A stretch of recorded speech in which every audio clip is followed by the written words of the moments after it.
It is an exciting day as we cut the ribbon on Orlando's newest asset, and that's our Orlando bike share program. This adds another exciting transportation option for both visitors to downtown Orlando and residents of downtown Orlando.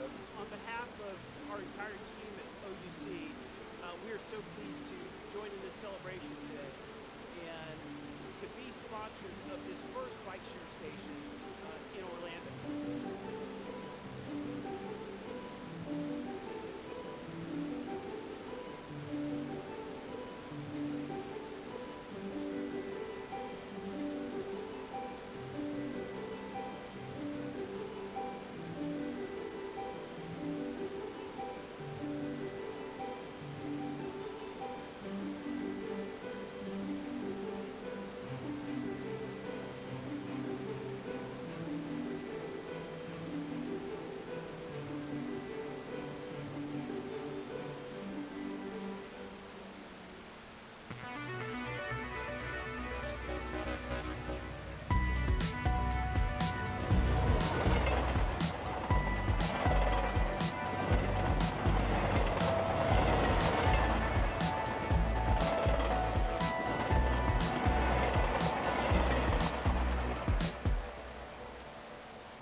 Blowing grass and leaves into the street can clog storm drains and can lead to harmful algae blooms in the lakes. Don't make the birds angry.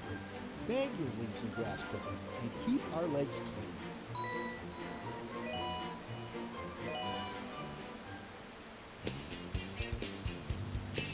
The City of Orlando closed out February with their 9th annual Blues-BQ outside City Hall. The festival featured smoking hot barbecue from local vendors. And the rain couldn't wash away the crowds who were ready to see unforgettable performances by Jerry Williams Band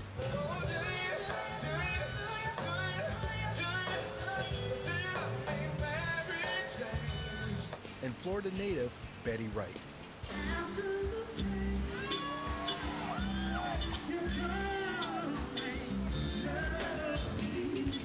Join us next year for the City of Orlando's annual Blues-BQ.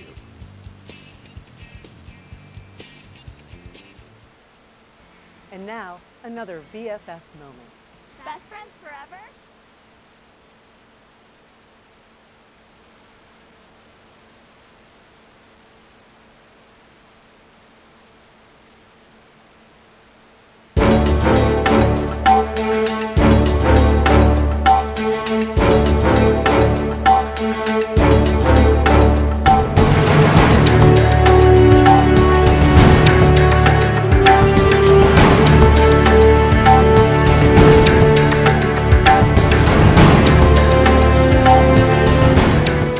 Ladies and gentlemen, please welcome our mayor, Buddy Dyer.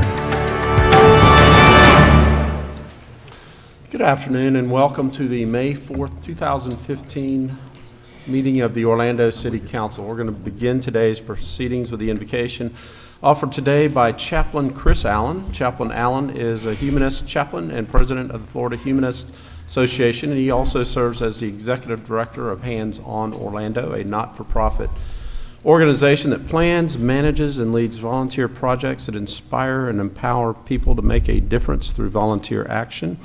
You may stand or remain seated during the invocation. It will be followed by the pledge led today by Commissioner Robert F. Stewart, Sr. Good afternoon, Mayor and City Council members. As our Central Florida economy continues to improve, a rising tide may lift all boats, but some people don't have boats. I urge everyone to do their fair share to assist people, especially those who strive to improve their lives, but who still need our help. A key to changing our community for the better is for all of us to take it upon ourselves as individuals to engage clubs, groups, and companies that we are part of to matter more and mean more to the weakest among us. It is true that a lot of people in our community volunteer their time and talents, and still others give part of their treasure to help those in need. But too many people do absolutely nothing. They are self-absorbed, meeting their own wants. These people are truly missing out on a good thing, and they have not felt the good feeling that comes with committing yourself to a selfless act of kindness. It is truly something that money cannot buy. If I am describing someone you know, set them straight. That good feeling is deeper and more enriching when it is done anonymously without seeking attention or reward. Doing good deeds should be a common expectation in a civil society. As another plan landing safely at the airport, it's really important, but it's not news. It is time for people who need our help to matter more to each and every one of us. Thank you. I pledge allegiance to the flag of the United States of America and to the republic for which it stands, one nation, under God, indivisible, with liberty and justice for all.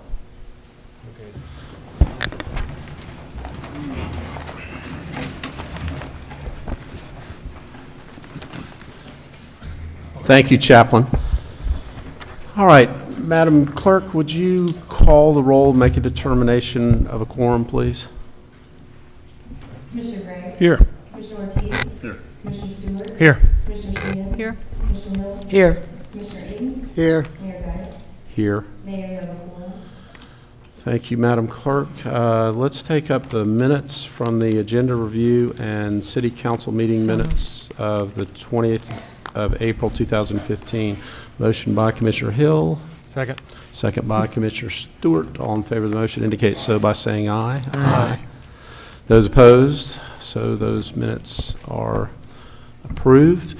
I would like to welcome our new city clerk, Celeste Brown, whose first day is today.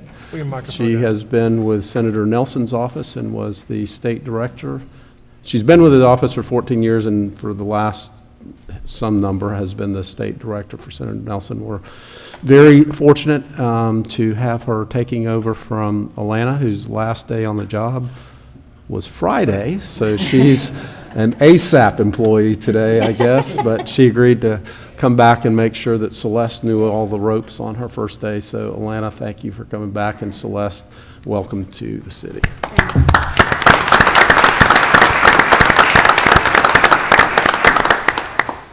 Okay, Brooke Bonnet is turning 40 years old today. Where is she? So would you stand, Brooke, so we can serenade you? Happy birthday to you. Happy birthday to you. Happy birthday, dear Brooke. Happy birthday to you. So Brooke is no longer eligible for the OBJ 40 under 40. So there, all of you 39s and under, there's an open slot there. How are you celebrating, Brooke? Okay. It's a very special day to be at City Council. So thank you all for being here to celebrate Brooke's 40th birthday. Let's move into the awards, presentations, and recognitions portion of the agenda. We're going to begin with Richard Forbes, our Historic Preservation Officer, who will give a presentation relating to National Historic Preservation Month and then some awards. Good afternoon, Mayor Dyer, Commissioners. Thank you. May is National Preservation Month. Is National Preservation Month this month, and Orlando is very fortunate to have a great number of treasured historic resources that help tell the story of our history and our people. This year we also celebrate the National Historic Preservation Act's 50th anniversary. The annual Historic Preservation Awards program recognizes the place that our historic resources have within our city beautiful and the hard work that goes into rehabilitating them and preserving these structures and places so that they may be enjoyed today and for many generations to come. Our first award here on the screen is for 721 Delaney Avenue in the Lake Cherokee Historic District, which is the home of Elena and Praveen Pathak. 721 South Delaney Avenue, known as the Estes House, is named for Dr. Virgil Estes. Estes came to Orlando in 1907 and managed the Abernathy Drug Company until 1911, when he purchased Mrs. Moody's drugstore and changed the name to V.W. Estes and Company.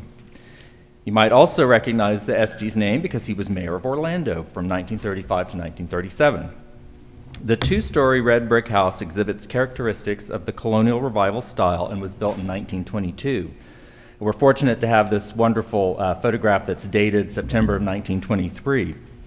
The details and form of the house reflect the movement towards architectural authenticity that was so popular for this type of colonial revival style this time period. The sophisticated details include the beautiful windows and modillions under the eaves, the entry porch, Doric columns, and the large, impressive dormers that are topped with arched windows. Now, move to 2014. Owners Praveen and Elena Pathak purchased the home last April and embarked on a massive restoration project.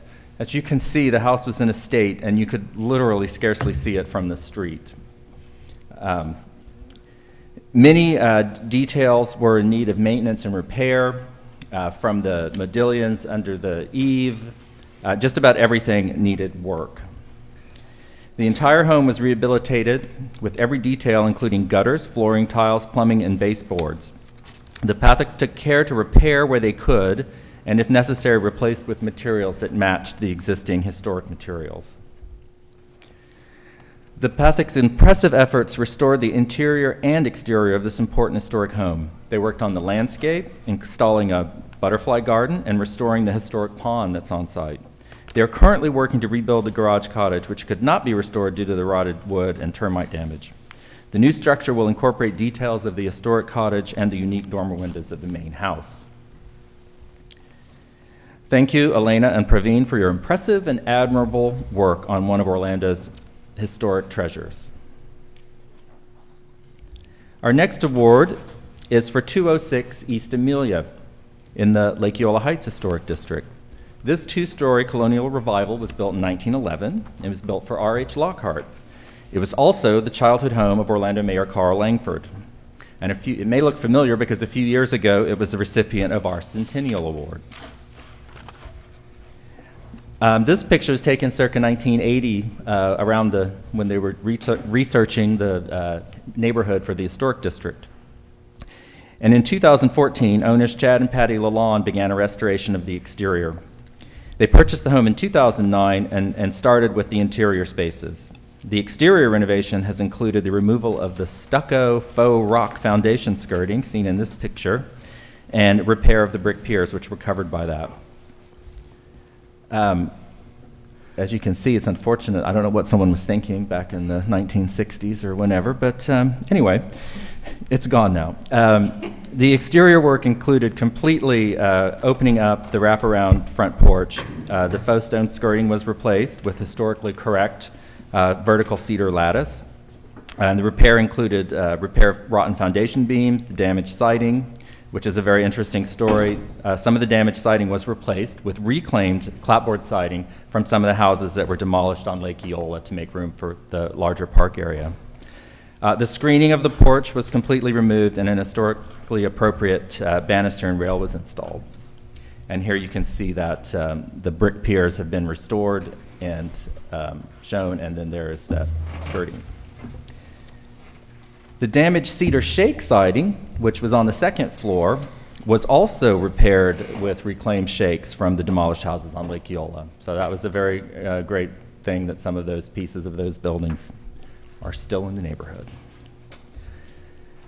They had a lot of work to do in the rear. As you can see, they had to repair the decks, the walkways, etc. They removed aluminum, inappropriate siding and soffits, and everything was replaced with historically accurate materials.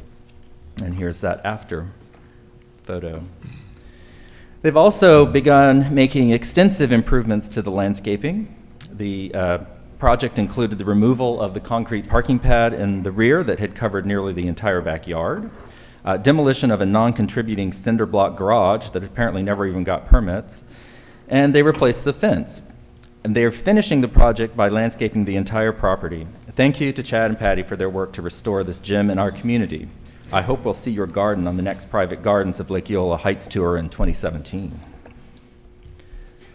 Next, we have a Centennial Building Award. The Centennial Award recognizes properties that have passed the 100-year mark and still retain their historic integrity. This year, our Centennial Award plaque is for 615 East Livingston Street in the Lake Eola Heights Historic District. The house is thought to have been constructed between 1890 and 1892. It's named for J.M. Starbuck, a dairy farmer, who raised his 3 sons in this house. His son Victor was a published author and poet who retired in the house and lived there with his wife until his death in 1935. Throughout its nearly 125-year history, the house, although at times in serious disrepair, has been an integral part of the neighborhood. At one point, the home served as a shelter for abused women and their children, housing as many as 17 women and 33 children. So I'm sure it got a lot of use and abuse. In the 1990s, the house was restored to a single-family residence, and since that time, the current owners, Daniel and Elizabeth Whitley, have continued to take positive actions to preserve this contributing structure in the Lake Eola Heights Historic District. Many thanks to Daniel and Elizabeth for the stewardship of this beautiful old piece of Orlando's history. Now, this is a little teaser. We have one more Historic Preservation Award that we're going to be giving out for the Amtrak station, but we're going to wait and do that at the ribbon cutting, which is going to be upcoming. We're still in the planning stages, but I can tell you it is such an amazing transformation to see this building restored to its former glory. It's beautiful. So when we find out that information, I hope you can all come to that wonderful ribbon cutting event, and you'll get to see it firsthand. Now, it's that time of year again. It's time for the 2016 Historic Preservation Board calendar photo competition. Seems like we just did it, but it's time again. So the theme this year, or the theme for 2016, is going to be the bungalows of Orlando's historic districts. We're really excited to feature this architectural style. It's found in all of our residential districts and the National Register districts, so our contestants are going to have a great time and many choices when they go out to photograph our city. There's more information about this program online, and there's also some flyers out on the table outside the doors in case anybody is interested in competing in this year's competition. So at this point, will the award winners please come down, and Mayor Dyer, Commissioner Sheehan, would you please help me give out these awards?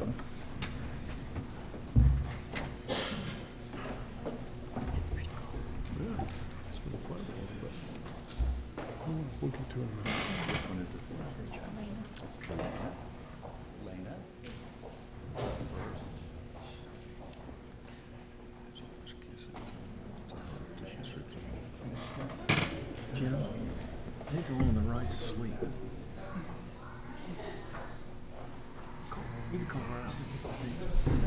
You can call her out. You can call her out. It's like she's just.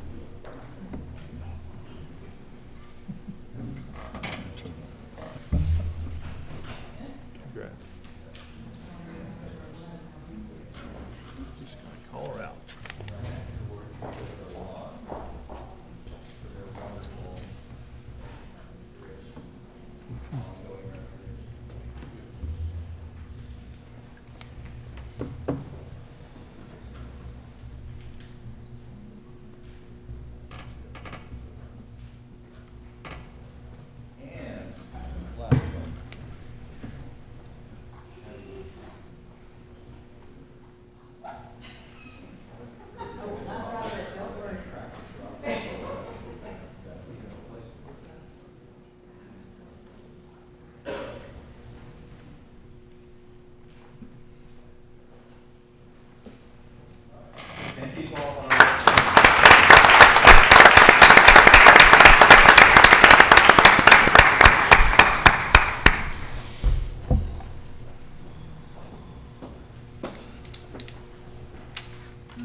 Okay, this May 3rd through the 9th is National Arson Awareness Week, and I'm going to ask Fire Chief Roderick Williams and Deputy Chief Dave Haley to come up and give us a short presentation on our arson and bomb squad.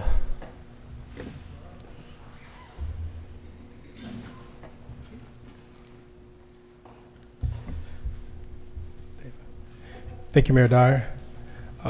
Thank you, distinguished council members. Thank you. The United States Fire Administration has deemed this week in 2015, May 3rd through May 9th, as National Arson Awareness Week.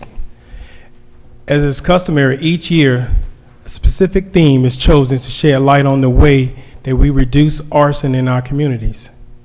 This year's focus is on awareness detection canines, sniffing out arson.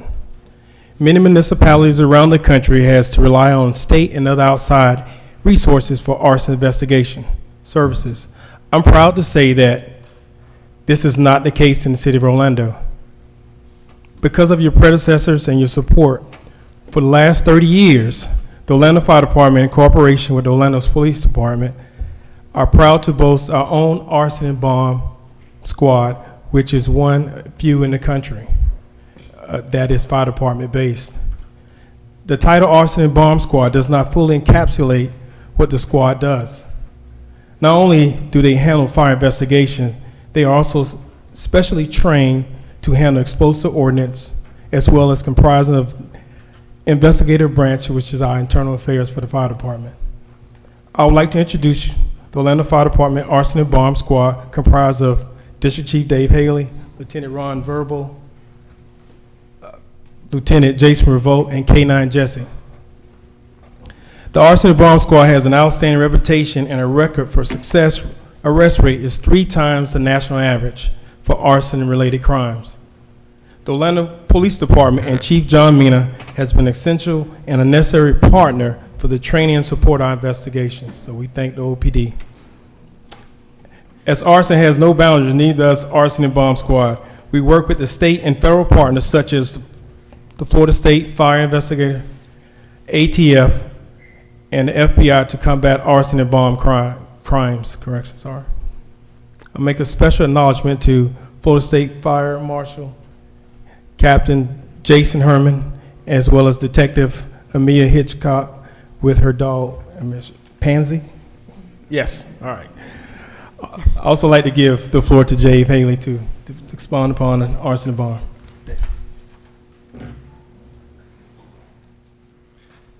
Thank you, Chief. Mayor Dyer and Commissioners, thanks for having us here, giving us a chance to just sound off a little bit and to showcase what we do on a daily basis, which is arson and bomb investigations.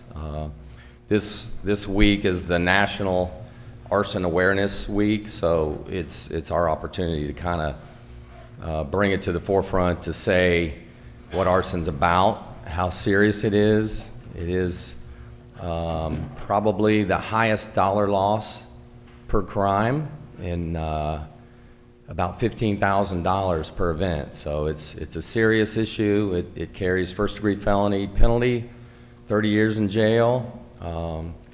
We take it serious, and as the chief said, I think our results speak for themselves with an arrest rate of about 3 times the national average.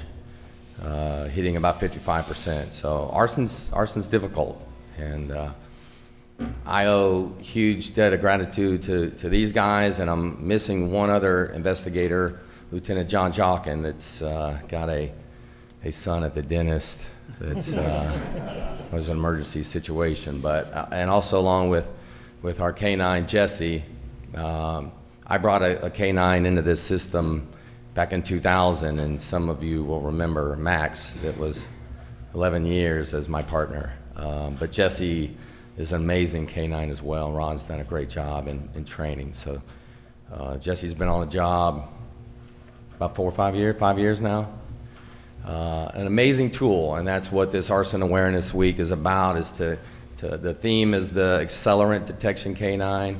To show off what ability this dog has. It's an amazing tool, and we recognize that early on in 2000, and it's been part of our tool bag ever since, you know, where it might take, you know, the 3 or 4 of us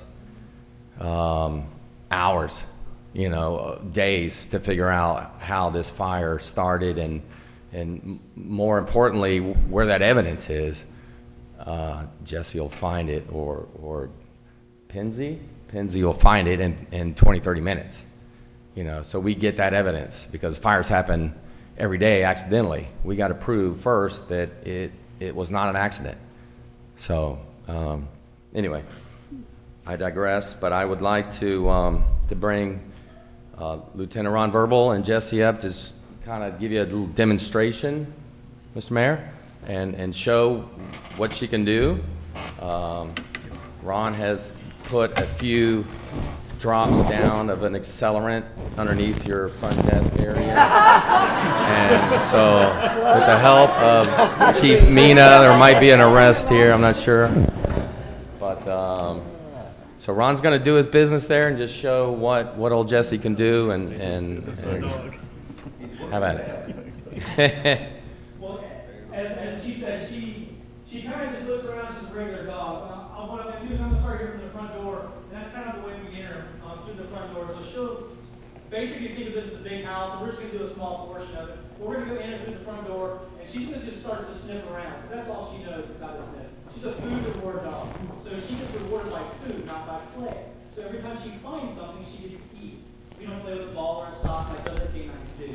So when you see her sit down, she's looking for food because she associates food with any type of accelerant. So that's what you're going to see.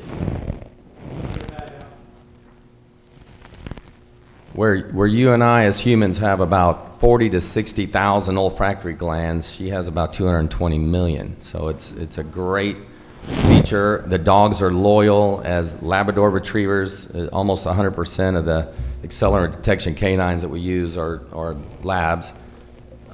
Most of you know a lab and just their demeanor. Easily trainable and super ready to work. Whether it's 2 o'clock in the morning or 2 o'clock in the afternoon, they're ready to go.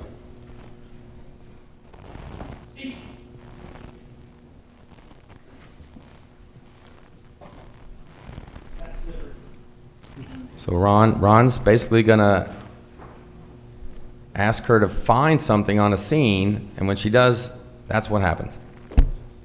Sit and points her nose directly at the source. And then we'll take a sample from that area and send it to a laboratory for confirmation on whether or not there is an accelerant there. And with that body of evidence, that helps us determine that there was a malicious crime. And then we figure out, we turn detective at that point and figure out who's got the motive and ability. And there she goes, right on it.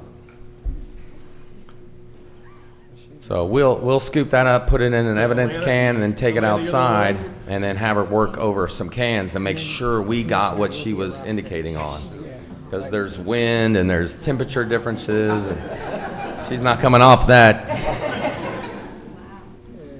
That's a good hit right there. That's at the mayor's. That's at the mayor's. Good job, Jesse. Good job. You're making us look good.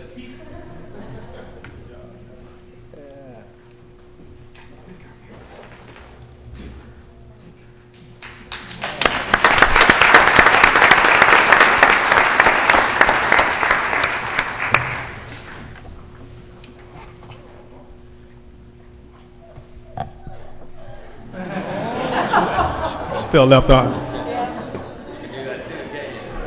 Mayor Dyer, we ask you to read the proclamation. Good, thank you, sir.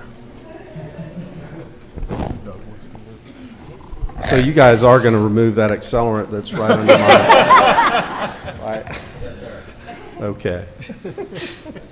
Let's see. Proclamation. Whereas from 2010 to 2012, an estimated 17,400 intentionally set fires in residential buildings were reported to the U.S. fire departments each year, resulting in 275 civilian deaths, 800 civilian injuries, and over $500 million in property loss. And whereas in the city of Orlando, there are 4 full-time investigators assigned to the Orlando Fire Department Arson Bomb Squad. And whereas the Orlando Fire Department Arson Bomb Squad was instrumental in the development of a multidisciplined Arson Task Force during a series of 28 suspicious arson-related fires throughout Central Florida in 2014. And whereas the Orlando Fire Department Arson Bomb Squad continues to be one of the few fire department-based squads in the country that is tasked with the full authority for arson and bomb-related investigative functions, working under the authority and training of the Orlando Police Department for law enforcement actions. And whereas the City of Orlando recognizes all fire and law enforcement investigative agencies and detection canines for their dedication and tireless services, now therefore, I, Buddy Dyer, Mayor of the City of Orlando, hereby do proclaim the week of May 3rd through the 9th, 2015, as 2015 National Arson Awareness Week in the City of Orlando.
Okay, Marcia Hope Goodwin, our Chief Service Officer and Director of Community Affairs and Human Relations, will brief us on Mental Health Awareness Month. Marcia?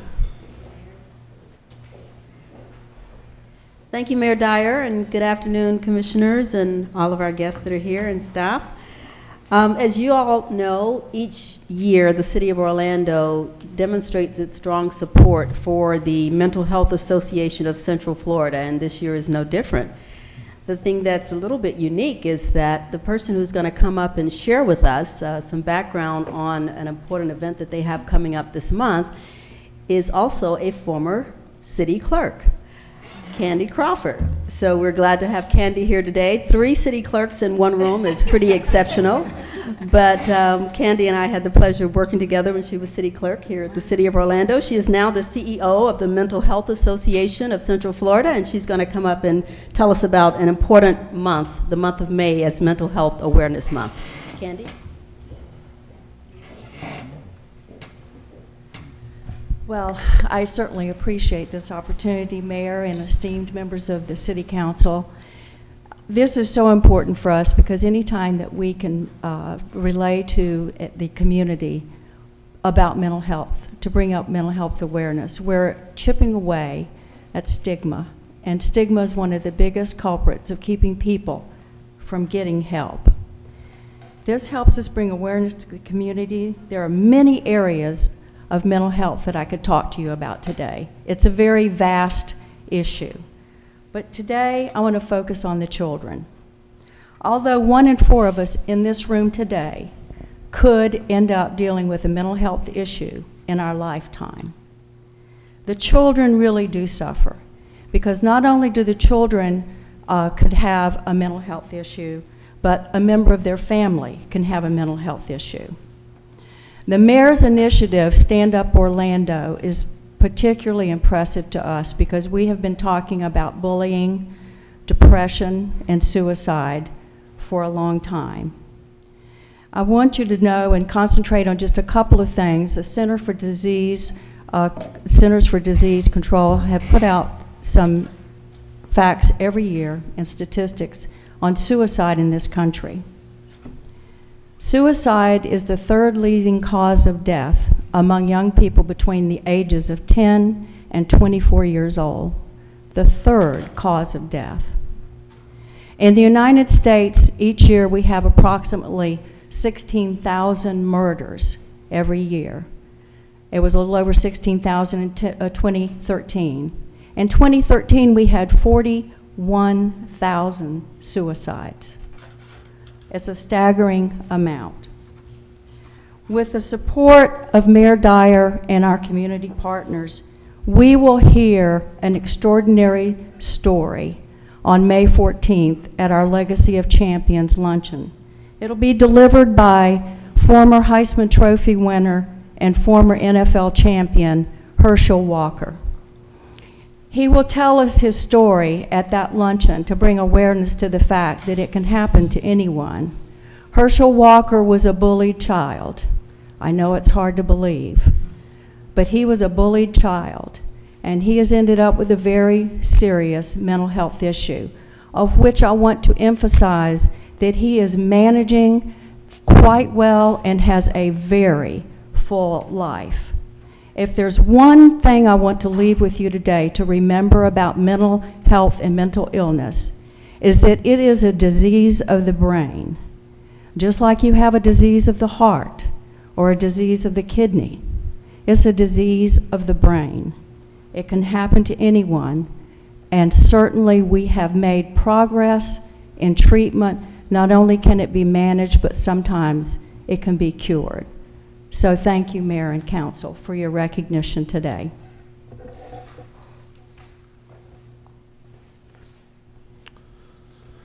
City of Orlando proclamation. Whereas the Mental Health Association of Central Florida was established in 1948 with a mission of compassionate care, advocacy, and assistance to people with mental illness, and whereas the association addresses the challenges of 2,000 families a year who seek assistance by providing personalized research and assistance finding mental health care in Central Florida, and whereas more than 100 volunteers support the agency in reducing stigma with the Orange You Happy event, which has changed the conversation in mental health to one about the wellness of our entire community, and whereas the Mental Health Association of Central Florida has created the first recovery program in our area that provides a community of peers which supports and encourages participants through the ups and downs of managing their illness, and whereas the Mental Health Association of Central Florida continues to give hope and promise to families with its ongoing campaign to eliminate stigma and to remind everyone that it is okay to get help. Now, therefore, I, Buddy Dyer, Mayor of the City of Orlando, do hereby proclaim the month of May 2015 as Mental Health Awareness Month in the City of Orlando.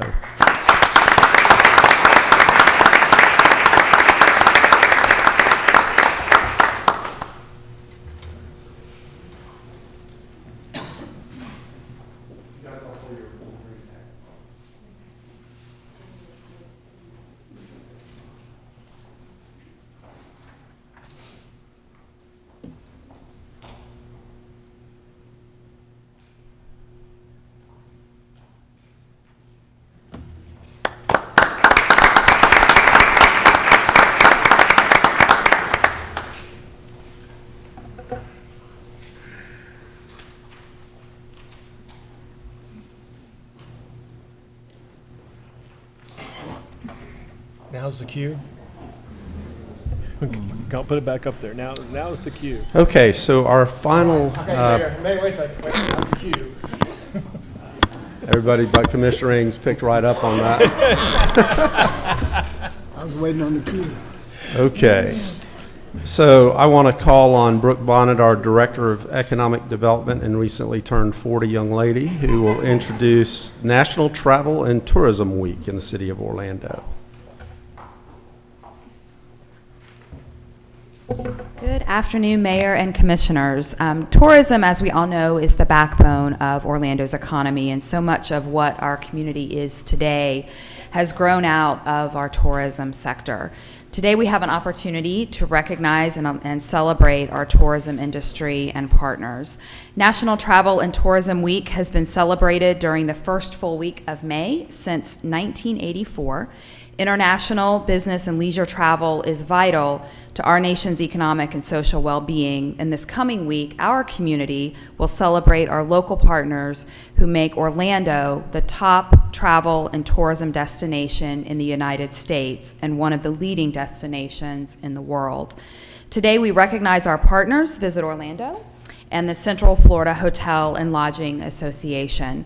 Visit Orlando is the official tourism association for Orlando and the surrounding communities and markets the area globally as a premier leisure, convention, and business destination. We are also happy to have Visit Orlando's president and CEO, George Agell, here with us today. We also have the Central Florida Hotel and Lodging Association represented. They are dedicated to the hospitality industry in Central Florida and represent more than 80% of the more than 117,000 hotel rooms in the region. Rich Maladecki with the Central Florida Hotel and Lodging Association is here to represent CFHLA. Together, Visit Orlando and CFHLA support an industry that attracted 62 million visitors to our region last year and is responsible for more than $60 billion in local economic activity. I'd like to ask the mayor to present the proclamation on behalf of City Council as we recognize Visit Orlando and the Central Florida Hotel and Lodging Association for their contributions to our community's vibrant travel and tourism industries. Thank you. Before I do that, George or Rich, would either of you like to say anything?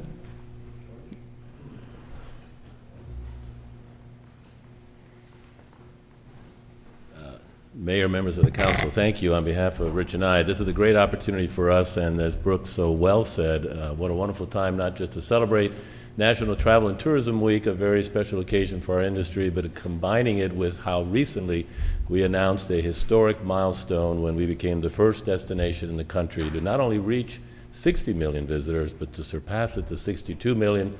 We're particularly proud of that for our entire community when you think of the fact that the next closest one to us is New York City at 56 million, so we're glad to leave them well behind. So an exciting time for our industry, and it could not have happened because of the wonderful partnership and community leadership that we have with all of you and the mayor and the support you give our industry. So on behalf of both Rich and I and our organizations, thank you for this time and this proclamation for us. City of Orlando proclamation. Whereas travel has a positive effect on Florida and the nation's economic prosperity and image abroad for business productivity and for individual travelers' well-being. And whereas Visit Orlando is the official tourism association representing all segments in the Central Florida regional tourism industry in more than a dozen countries around the world. And whereas the Central Florida Hotel and Lodging Association is the world's largest regional lodging association. And whereas Orlando is the #1 most visited destination in the United States with more than 62 million visitors annually. Now, therefore, I, Buddy Dyer, Mayor of the City of Orlando, hereby do proclaim the week of May 2nd through the 10th, 2015, as Travel and Tourism Week in the City of Orlando.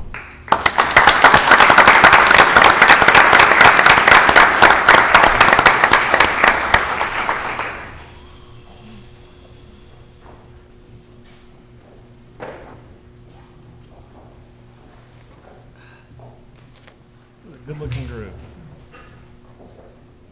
Then there's Maladecki.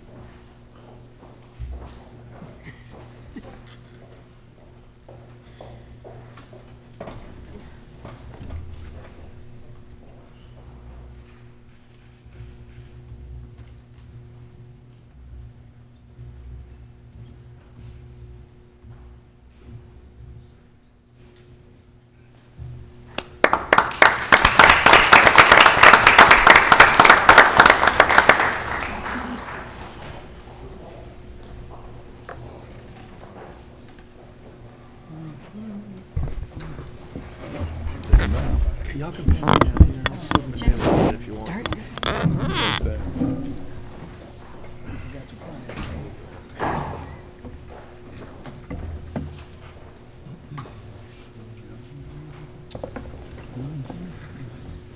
Okay, on Friday of last week, we had a lot going on. We had Bike to Work, and we had over 200 participants that joined Commissioner Stewart and Commissioner Sheehan and I as we biked from Lock Haven Park down to City Hall. And then as we continue to stress our alternative forms of transportation, we celebrated the 1-year anniversary of Sunrail. And with us today is District 5 Secretary Naran Downs, who is going to provide us with a brief overview of this year's great success with Sunrail. And Naran, you can place that pineapple down if you would like. No. There we go. Welcome, Naran and Tawny. Thank you, Naran and I. Tawny and I, we were a tag team forever, and we want to just thank you all. You've been such wonderful partners for the last, at least 20 years working on a major transit system, and over the last 12, we've all worked hand in hand. And so the first year was very successful, and I couldn't have done it without you guys being our partner and taking lead in many of our meetings and such. At your desks, you'll find a little goodie bag, a Sunrail bag that has a wonderful little one-year book that shows the whole journey from before construction till yesterday. And Vanna White over here has pins that you guys have, as well as this is the video that you're about to see that we're going to show that just shows what a wonderful day it was Friday, as well as the whole year. So again, thank you. We're just here to say thank you. We're not asking for anything, just thank you.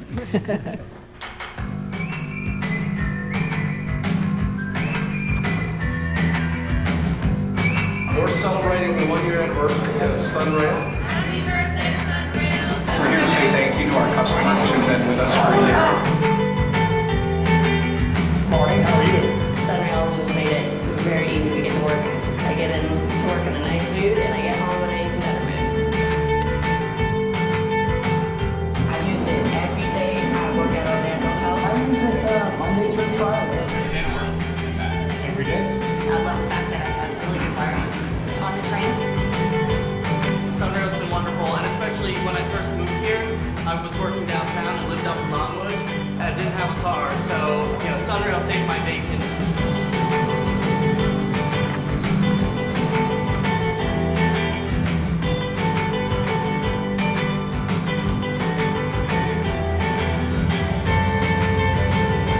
And I found out that I get half price because I'm a senior citizen.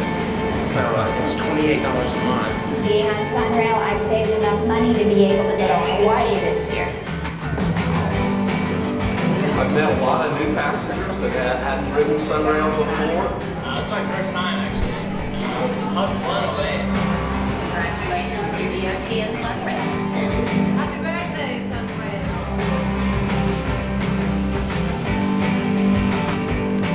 It's been a really good year. The community has embraced the train. We need more midday surveys.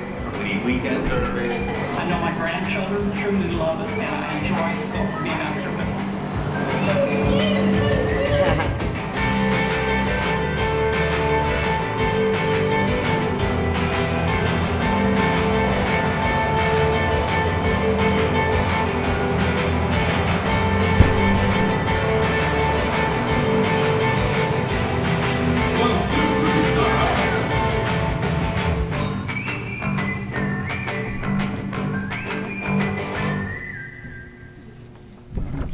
Very good video, Naran. So I'm serving a second term as the chair of the Sunrail Commission, and I wanted to do that this year because we're at a critical point in securing the full funding grant agreement for Phase 2 South and eventually Phase 2 North.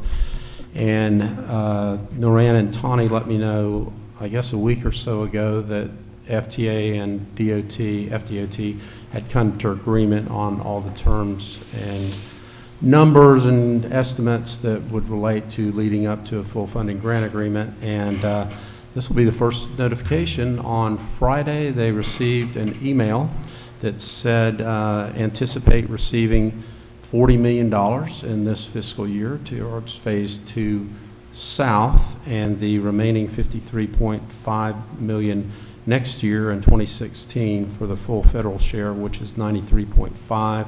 The state has already put their money in, the local governments have put their money in, so we're ready to finish off Phase 2 South, which will open in the summer of 2017, and will extend Sunrail from Sand Lake Road down to Kissimmee and Point Siena, and also give us the ability to use the OUC coal line right away for an eventual extension to the airport and to the medical city, which we are underway with discussions with the airport and OUC related to that. So, but we have to get Phase 2 South done because that's where the spur comes off of the line. So I know we're all excited about the opportunity for Phase 2 South, but also to eventually get to the airport.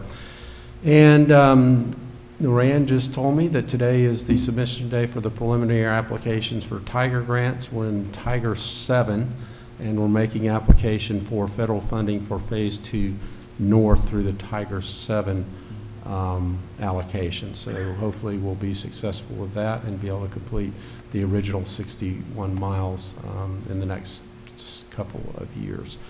Anything else, Noran? Okay, thank you for coming. Congratulations, that's great news.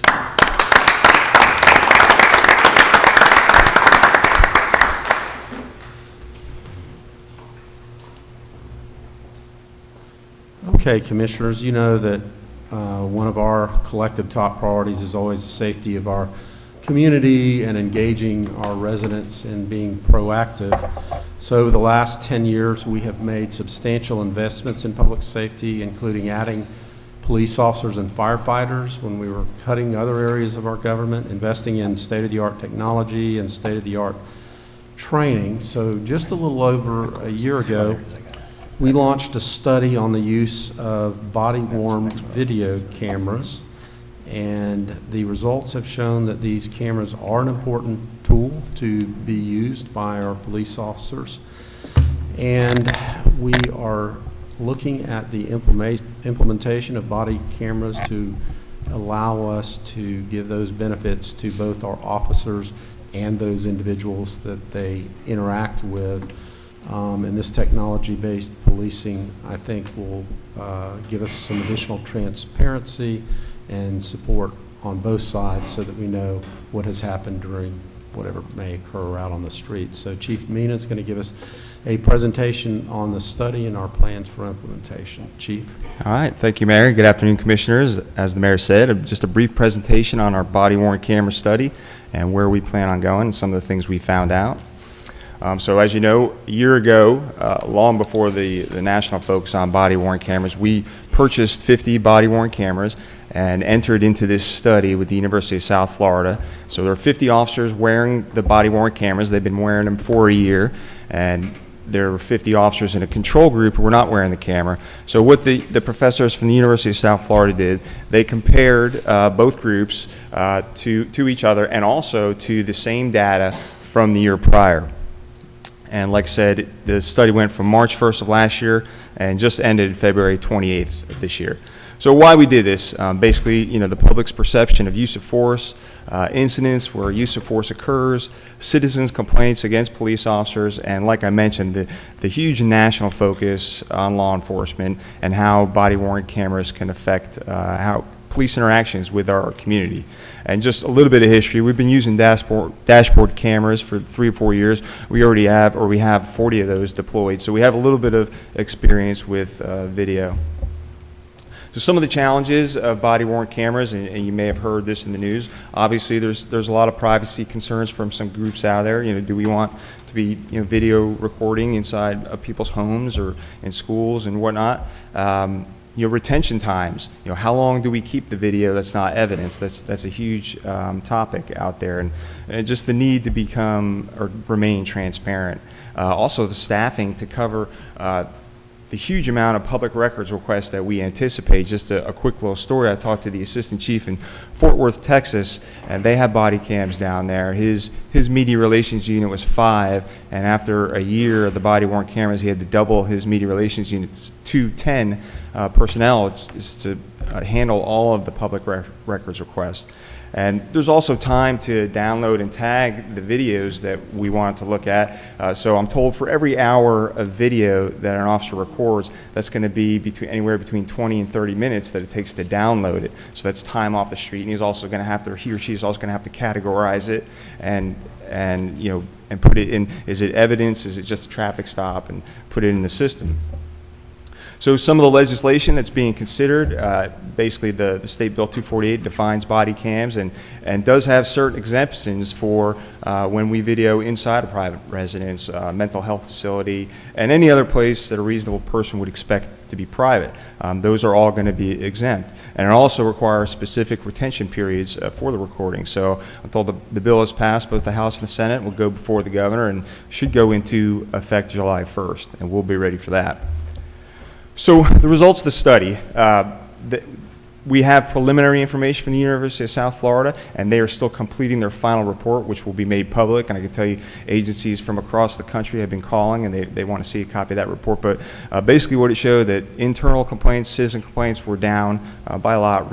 Response to resistance, in other words, anytime an officer used force, were down. And these are both groups. Officer injuries decreased, and injuries to suspects decreased as well. So all positive results from the study. So, and some things the mayor talked about and what we think the benefits are. We want to improve accountability and transparency, reduce the number of complaints, save money in court costs, because honestly, a lot of people, defendants, suspects, when they see the video, they're not going to be able to deny that was them who did that. So we believe that'll save a lot of time and overtime and court costs. It's also going to assist us in documenting the collection of evidence, and I'll show you a video that kind of highlights that in a little bit. And we believe it's going to increase officer professionalism. To think about your own cell, it changes behavior when you know you're being videotaped, when you know you're being watched. So we think that's just going to increase the professionalism that we have already. So here are some officer testimonials from the officers who were involved in the study. The officers think that the ones who've been wearing the body-worn cameras, they can be used to educate and train those who still remain skeptical of the body-worn cameras. Another officer, I see extreme value in the body-worn cameras for collecting evidence, writing reports, most importantly, resolving complaints. And this last one, this young officer told me, he said, Chief, please don't take the cameras away from us after the study. They like having that. They like having that third independent eye, because, as you know, sometimes people don't believe everything we say, and that's fine. But they like having that third independent eye in high definition with audio and video. So our conclusion, and the year-long study gave us the opportunity. We thought this was a good idea a year ago, but the year-long study gave us the opportunity to test the equipment, to write good policy, and to see what the effect would be. But based on the study results and everything else, we believe we should implement it, or we are going to implement it, and just demonstrate transparency and openness with our interactions with the community. Like I said, increase professionalism, accountability. We believe it's going to reduce complaints, save us time in court, and like I said, enhance our ability to collect evidence for trial. So our implementation plan, we don't want to purchase 400, 500 cameras and just throw them out there on the street. We want to kind of phase them in, about 100 per year, which would outfit all the first responders on the street. And we want to see what's going to happen with officers not on the street having to download video. So we want to kind of take our time. We want to see how it's going to affect us with public records requests and our staffing as well.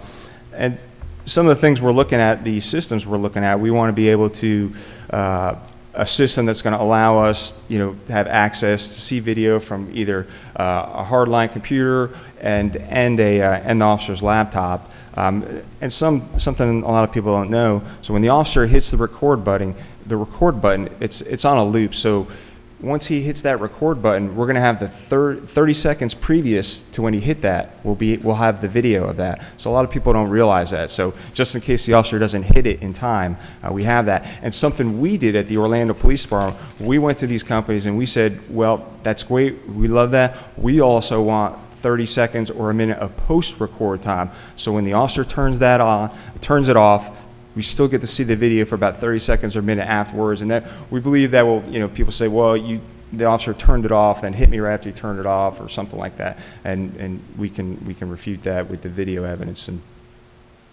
So we want the cameras to be very user-friendly, and they are, just so that under stress, the officer can hit the button and start recording. And our policy is, and this kind of mirrors many of the policies across the country, so anytime the officer is taking enforcement action, he'll turn the camera on. So when he's doing a traffic stop, he's talking to a suspect of a crime, when he's talking to someone who might have just committed a crime, they're going to be turning that video on. And I can tell you, they use that a lot already. And anytime they think there's going to be any kind of issue with any kind of complaint or anything where they want to protect themselves, they're turning those cameras on so they can get the video.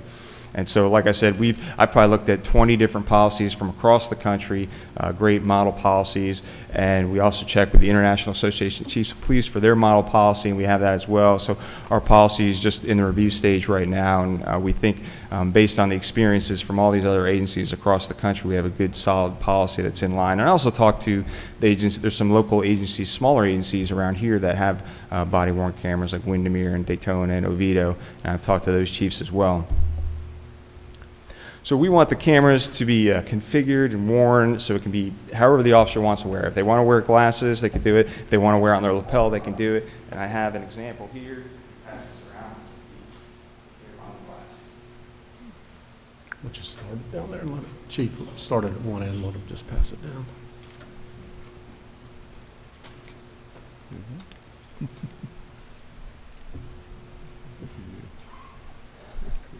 So we want the officers to be wherever they feel most comfortable. Many of them prefer to wear it on the head, so wherever the eyes go, that's where we're going to see the video. And we also want centralized docking stations so that when the officers come in, 6 or 7 or 8 of them can put their video cams in the docking station and to download it immediately. And we also want the option for them to be able to download it on their MCT. And this is important too. A lot of people don't realize this. The cameras do not have the capability of editing or deleting the original video footage or file. So once that officer hits record, that's on there forever once it's downloaded. So those just goes to show you the different styles. Like I said, the one you have is in the glasses. There's one that's just on the ear, one on the lapel, and one on the hat as well. So next I'm going to show you a video of an officer doing a DUI traffic stop, and he's doing a test that, to try and see if the individual is driving under the influence. Okay, I'm going to move it left and right in front of your eyes, like this. I need you to follow. So, a little technical difficulty here. DUI. All right, there we go. Okay, I'm going to move it left and right in front of your eyes, like this. I need you to follow it with your eyes. Only your eyes. Your head stays still. You understand the instructions? You have any questions? Okay. You need to look at the light.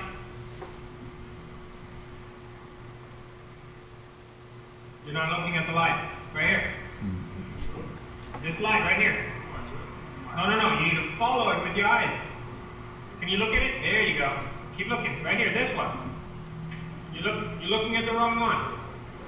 This one. Okay. Start again. You see this light on top of my pen. Can you follow it with your eyes? Like this? Like this is the actual computer, because when we play, it's very, very clear. All right. We will continue. And the next, so it just gives you an idea of the point of view that we can see from this. And the state attorney's office, they're very on board with it. They love having that additional evidence along with the officer's testimony.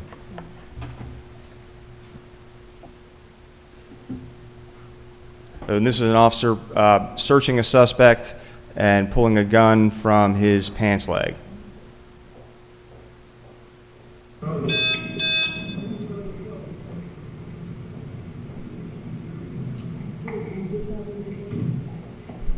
See, what you saw there, you heard that beep. So the officer turned it on, and that's all we saw was the video without the audio. So then once he clicked it, he had the audio as well. And see, the officers, he's responding to a foot pursuit, and he wasn't involved in the foot pursuit, but he has the body-worn camera. So the officers want him to do the search. Hey, you do the search, you will have it all on video, and it worked out perfectly. The suspect had a gun.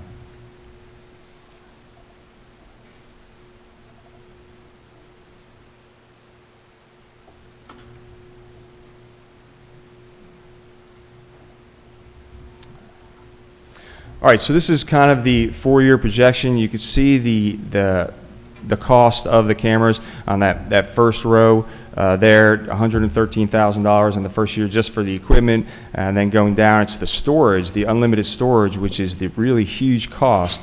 And you can see over each year it kind of builds as we kind of outfit the entire department, you know, for a total of almost $1.7 million over 4 years.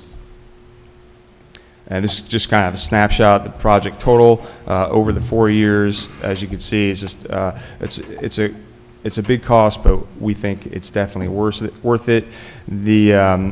On Friday, the Justice Department announced that they would be doing a $20 million grant to assist agencies. Obviously, we will definitely apply for that, but you know, there's almost 800,000 police officers in the United States. That's a small drop in the bucket, but we will definitely apply for that. So after we have all the equipment, after we're fully operational with cameras for all of our first responders, we believe it's going to cost about $459,000 a year just to for the storage and to keep this system going, software licensing, new equipment that goes down. And you know, we're hoping the costs eventually go down as this gets more popular and the technology improves. And there are certain providers are working on cold storage, that storage is not needed at a moment's notice. Like the system I have now, I could be sitting at home and pull up a video on my iPad, which we kind of like. So if someone calls me and says, "Chief, this is what happened on the traffic stop, it was this officer," I can pull that up on the iPad and look at it right there. So we think it's a great system. So, you know, body-worn cameras, it's not the panacea for everything that's going on in our country. It's, you know, community outreach programs, training, better training, accountability, and body-worn cameras is a piece of that, but a very important piece. So if we are going to implement this, if you have any questions, feel free to entertain them at this time. Questions, Chief. I'm proud that OPD initiated this study long before it became a issue around the nation. So we were not just reacting, we were actually doing some research and scientifically based evidence that relates and shows that yes, this is a good idea, not that just anecdotally it's important to do this. So I appreciate the proactive approach that OPD and you personally took in this regard. Thank you. Commissioner Ings. Thank you, Mayor. And Chief, thank you for the presentation. But as it relates with the camera, how does the officer turn it on and off?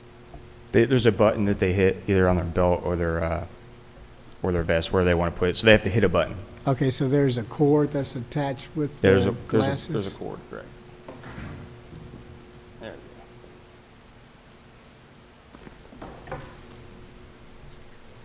So here's the control that the officer would clip on their belt, and they hit that button right there. It's a big, large button under stress, so they can hit it easy. And the cord basically goes all the way up. You know, some of them put them inside their uniform. It goes all the way up to the camera.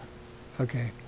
So out of this survey of the officers that were involved, what was the most preferred way to wear the camera? Brian, do you have that? Most of our officers have found they like to keep it up on their collar. It's a mount that sits underneath the uniform collar, and you really don't even feel it. And that way, no matter what environment they come in and out of, daylight, low light, it's there, it's set.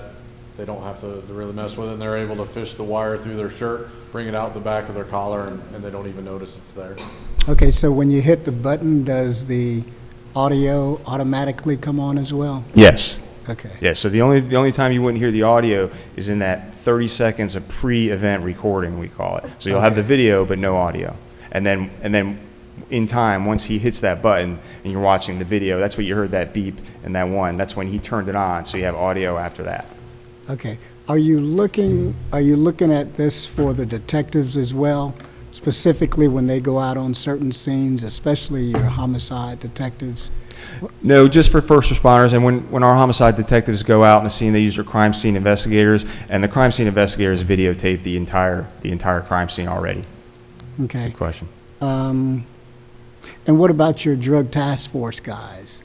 You know, those guys that jump out, they're in the dark uniforms.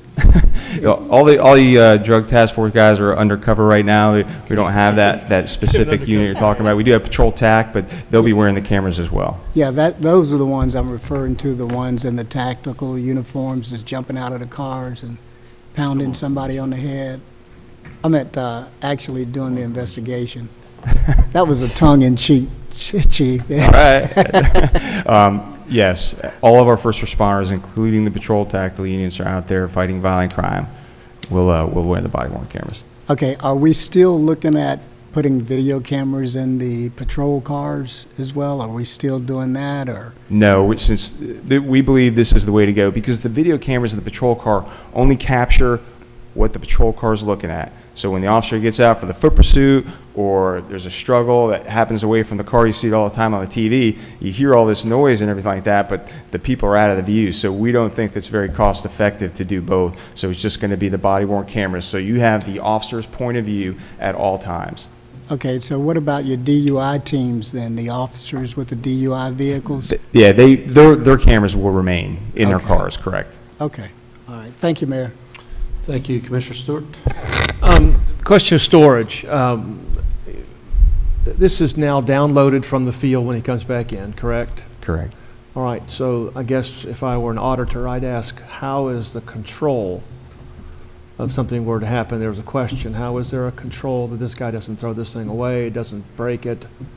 How are we getting online data of some sort, and does that increase our costs significantly? So I turn, in other words, I turn on, I see something that's, I could have screwed up, and Absolutely. There's always the risk that the camera could be destroyed. Based on the current equipment that we're using, we have used for the study, we haven't lost, a single camera. Yeah. So, is there that potential? Absolutely, there's that potential in anything. yeah, I guess I'm less concerned with the camera, more concerned with the memory. Everything is stored on the actual camera itself. What you're holding This is in your part hand of, you said this part of the camera? Yeah, that's itself? just- Okay, I was thinking just that was the camera. Yeah, Okay. Everything All right. is maintained on this house. And when they come in, they just plug it in? Correct. Yeah. Okay. And if we ever had an incident where a camera, any other thing was destroyed, we think maliciously, obviously, we would send that to be forensically looked at to pull any video of that, and we handle that on a case-by-case basis. Second thing is you mentioned about Fort Worth going from 5 to 10 people. Have we thought about the increased cost in that, or are those costs included in some of the costs you've given us? Those costs aren't included, but we did, most recently, we're in the process of hiring an additional media relations person. So that our unit will be doubled. Now, when you said it before, I want to make sure I'm trying to understand. There was a question about the media relations department, but you said because of the public records requests. So they handle those, I guess, all through the same department. Is that correct? I mean, I guess, is one kind of process and one is kind of in front of Well, the way it would work is usually they get in touch with either someone from the city here or our media relations person. Okay. They do a public record request. So for video, unfortunately, an officer is going to have to sit down and look through that entire video to see if anything needs to be redacted. So that's why we didn't want to jump in and purchase, or implement 450 cameras all at once. We want to see how it's going to affect us. I understand. Thank you. Great job. Thank you. Commissioner Ortiz. Thank you, Mayor. Quick question, Chief. Lawsuit-wise and prosecution-wise, have we gotten a study of how much money are we saving by providing with the camera information, providing this information to the state attorney? No, not yet, but we believe that it's going to help us in both of those aspects. And we've already had people try to complain on police officers, and my internal affairs manager able to pull up the video right there and show the person, no, that's not what happened. Here's the video right here. So we've already seen great results. Maybe we can work out a deal with the state attorney's office, since we're rendering them this kind of information, saving them money. They can give that money back to the police department, right? I don't think any of the other agencies have that deal either, but certainly we would look at that. Thank you. I figured that. Yeah, nice. That's it. Thank you, Chief. We look forward to the implementation, and we'll certainly be discussing that at budget time. Absolutely. Thank you. Okay, I'm going to quickly go through a mayor's update. We're already an hour and 15 minutes into the meeting. I want to congratulate our hometown hockey team, the Solar Bears, for their successful season this year. They made the playoffs for a second time in a row. They stretched their initial series to 6 games and lost in overtime in game number 6. So go Bears. We're looking for more great seasons out of them. All right, I had one of the more fun groundbreakings that I have had, second only to the Lions Purple one, but the Ace Cafe is bringing its brand to Orlando, and it will be the first Ace Cafe in the United States. It'll be their North American headquarters location, and if you don't know about them, they are a mecca for motorcycle and car enthusiasts. They have themed events. They're going to have a restaurant, retail space, and it's in the old Harry P. Lou building, which is a historic building that they are going to restore. And some of you may not have been around when Harry P. Lou was selling industrial equipment there, but you may have been there. It's the building that 8 Seconds was in, so you probably know that one. But they didn't have exactly a groundbreaking. They had a ground shaking. So they had, I don't know, several hundred motorcycles and vintage cars, and I got to sit on. I didn't ride. I sat on a Triumph and revved that up, but it was about as loud and as exciting as anything that I've done lately. And they're going to be open this summer, and it is going to be a destination in downtown. They'll have events all month long, but I didn't realize if you're a vintage Corvette owner, you hang out with the Corvette guys, and if you're a Javelin owner, then you hang out with the Javelin owners, Heather. So they'll have, like, the first Wednesday of the month will be Vintage Cadillac Day, and they'll repeat that. So you'll have different people coming through. And there were a number of motorcycle clubs that had driven up from South Florida just to be part of the ground shaking. So I think it's going to really be a great destination for downtown Orlando. So speaking of groundbreakings, we are going to have the Limo Lime Line groundbreaking on May 14th at 2 o'clock. So that's the third one of our limo lines, and will be the one that connects Link Central Station, Creative Village, Sunrail, the Paramore neighborhood, FAMU College of Law, and of course the 2 federal courthouses. And we're very excited about that. It's National Small Business Week, and I invite all our residents to join the council in celebrating and making a conscious decision to support our small businesses, especially in our downtown and our Main Street districts. Tomorrow, I will join Commissioner Ortiz at 5:30 in the Rotunda. That's Tuesday, May 5th, for Cinco de Mayo, which is an event that commemorates the victory of the Mexican Army over the French Army at the Battle of Puebla on May the 5th, 1862, and we are honored to host once again this tradition for our Mexican-American community. On today's agenda, we will vote to approve the construction of the Millennia Elementary Trail Bridge, which will bridge the gap in our Shingle Creek pedestrian trail. And I will talk about DTO and the ordinances on first read when we get to those. So with that, we're going to move on to the consent agenda, and we give each of our commissioners an opportunity to comment on the consent agenda and or items of significance from their districts. We rotate the order we do that, and we are on District 3. First up today, Commissioner Stewart. Thank you, Mayor, and let me first of all say welcome to Celeste. Thank you, Celeste, for being here. We appreciate that. And Atlanta, as always, will miss you. To Brooke Bonnet, Brooke, may the 4th be with you. He couldn't help it. Just couldn't help it. Today is National Star Wars Day, so may the 4th always be with you. Does that help you out a little bit? Let me cover a couple of quick things. We did talk with the mayor about he mentioned the Sunrail and the bike share and Bike to Work Day, and I want to tell you how much I appreciate it. It was great driving around Orlando and seeing the juice bikes popping up all over. That was really kind of a fun thing to be able to kind of see some of these projects that we work on, kind of see them in action and see people using those. Some quick updates. I know we're running late, so I won't go through them all very in detail, but and I will mention that in Rosemont on Wednesday night is our District 3 Spring and Sustainability meeting, so it'll be from 5:30 to 7:30 on Wednesday evening. Lou Gardens has got free admission this Sunday for all mothers. Sunday is also the once-a-month family free day at Winella Museum. The Orlando Fringe Festival is coming. We're excited about that. We're going to kick that off on the 13th. And then part of that is the Ivanhoe Village, You Don't Know Ivanhoe Pub Crawl. And one exciting thing I want to mention to you is that Project Art, part of Lake Highland Preparatory Schools, Project Art is donating to us a sculpture that they have put together, a pop art sculpture that will be on display in City Hall. And we will be having a reception later on this week, this month, and I'll be letting everybody know about that so you can come participate in that. It's a chance for them to work with us, work with their students, and work with the Boys and Girls Clubs. It's really kind of a neat project that they do once a year. Last year's project was a project that ended up over at the DPAC as a donation from the school, and we're looking at some neat ideas about what they're doing over there. So. With that, Mayor, I haven't got anything else on the agenda, and that's all that I have. Thank you. We'll move to District 4, Commissioner Sheehan.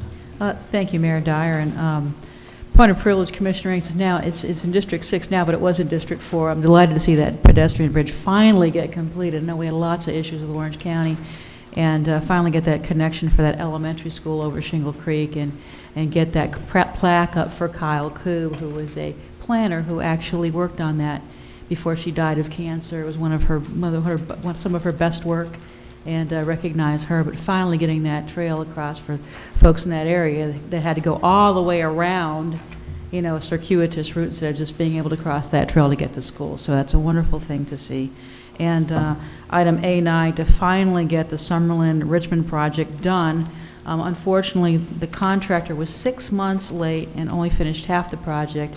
This is going to add Delaney Park Drive and Woodlawn and Florida Street into that, along with the Lake Interconnect. I want to thank the Public Works folks for getting this reprioritized so quickly, and hopefully we can get this very important roadway work done. But again, when you have a contractor that goes bad, it's never fun for anybody. But I did spend some time with the Richmond Street folks. They're delighted with their historic lighting, so we finally got something, you know, some good news for them after having to be so late on that project. Want to welcome on item I1, Tamara Reynolds, our sidewalk coordinator. We are going to be putting sidewalks in. My phone's already lighting up. For some reason, people just freak out whenever we want to put sidewalks in the city. There's a reason why we are the #1 pedestrian fatality city in America. It's because people freak out whenever we want to put sidewalks in. So Tamara can help us to hopefully walk these neighbors through this very difficult free sidewalk program. But again, this is a substantial improvement to neighborhoods. Neighborhoods that don't have sidewalks are actually considered blighted, which is why we're able to access so much federal money. And I hope we can get folks to realize that sidewalks are a good thing to protect the elderly, to protect children walking to school, and it's a good thing for all of our neighbors. And that's all I had, Mayor. Thank you. Thank you, Commissioner. We'll move to District 5, Commissioner Hill. Thank you, sir. On May 6th, we'll be having our first, you can appreciate this, Commissioner Sheehan, our first Art Deco in District 5. We'll be painting our first traffic box. Awesome. The kids there at Rock Lake and with Spring Lake, Rock Lake homeowners this upcoming Thursday, I believe, Doug? Yeah. Also had the opportunity to be a celebrity judge at a martial arts world festival with Grandmaster YK Kim. I tell you, it was Undersheriff from the county. He was there along with 2 other representatives from Sentinel Star, and there were over 1,000 kids there practicing their martial arts, and it was quite fun.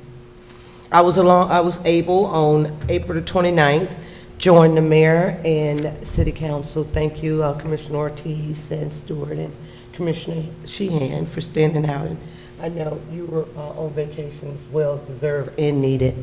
And I know you had to go on business, Commissioner Gray. But thank you for all your support. This project came about prior to me coming to office. So I thank you for the vision that you all had. And the young man there is a military veteran. He will be It was touching. I think you guys heard him when he said he will be the only person in his family to ever own anything. He said even a car. So that's transformational. That's changing a whole generation in his family and allowing his little nephews and cousins and aunties and even mother to see that there is a such thing as the American dream, and dreams do come true. So I'll be working closely with him and his wife and 4 kids to make sure that they are able to take care of all the great opportunities there at PKZ and all the different programs in the Paramore area. We have through Lisa Early's leadership, we have little kids now that are playing the piano, that are now playing violins and the cello. They had their first recital 2 weeks ago over at DPAC, and it was just a beautiful thing. I was able right after that to fly out to Philadelphia, and they're talking about the dialogue of African American boys and men, violence against them, relationships with the police department. I was there representing PKZ, your initiative, your MBK initiative, Mayor. And the president, he gave us a conference call, and there were mayors throughout the nation that was there, and they told me to send you hello. They really respect you throughout this nation and your leadership. But you know, when all the seminars, and Officer Eric Smith, Deputy Chief, he went along with us, and we sat in Brenda March of PKZ, and we also took 2 of your youth from your MBK initiative, and they were able to participate at some of the youth forums there and network with their peers. But what I found out is we're already doing the work here in Orlando. As you stated prior to Chief Mina, is we're being proactive, and with all the work that we're doing, we have the body cams, we're doing community policing, we have many youth programs. So I do see as the next Cities United will be in Birmingham, and I asked them to come to Orlando, and they said if you get in front of it, there's a great possibility. And we're already leading. I will hope not next year, but in 2017, maybe we can host Cities United here in Orlando. So I'll be speaking with staff regarding that. And that's it in District 5. We'll move on to District 6. Commissioner Ings. Thank you, Mayor. And Mayor Ron Schenk and Bethany Schenk, the president CEO of Web Benefits Design, had their ribbon cutting on Tuesday, April 21st. Commissioner, what's your name? Commissioner Hill. Whatever you call me, I answer to it. Commissioner Hill was also there at that event, but they miss you dearly, Mayor. If you do get an opportunity, please go by and visit them and see their building, because they have some great technology that they placed in there. This Web Benefits Design company is at 4725 West Sand Lake Road in Orlando, and I want to thank Kim King for her support on helping me during that event. But this company houses over 6,000 employee benefit plans and support over 500 employee benefit providers, and assists more than 280 employee benefit consultants nationwide. And some of their clients include Ruth Chris, Delta Airlines, etc.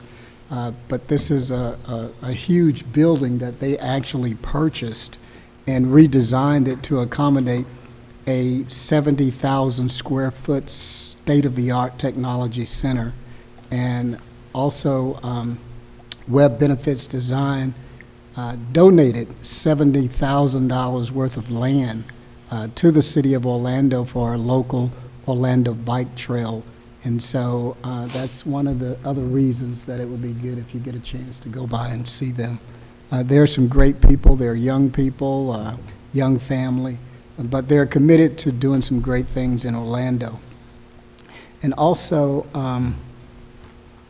this past April 25th, the NAACP had its 59th annual Freedom Fund and Awards Banquet, and that was the Orange County chapter of the NAACP. Walter Hawkins is one of his officers in the organization, and Reginald McGill is a member as well.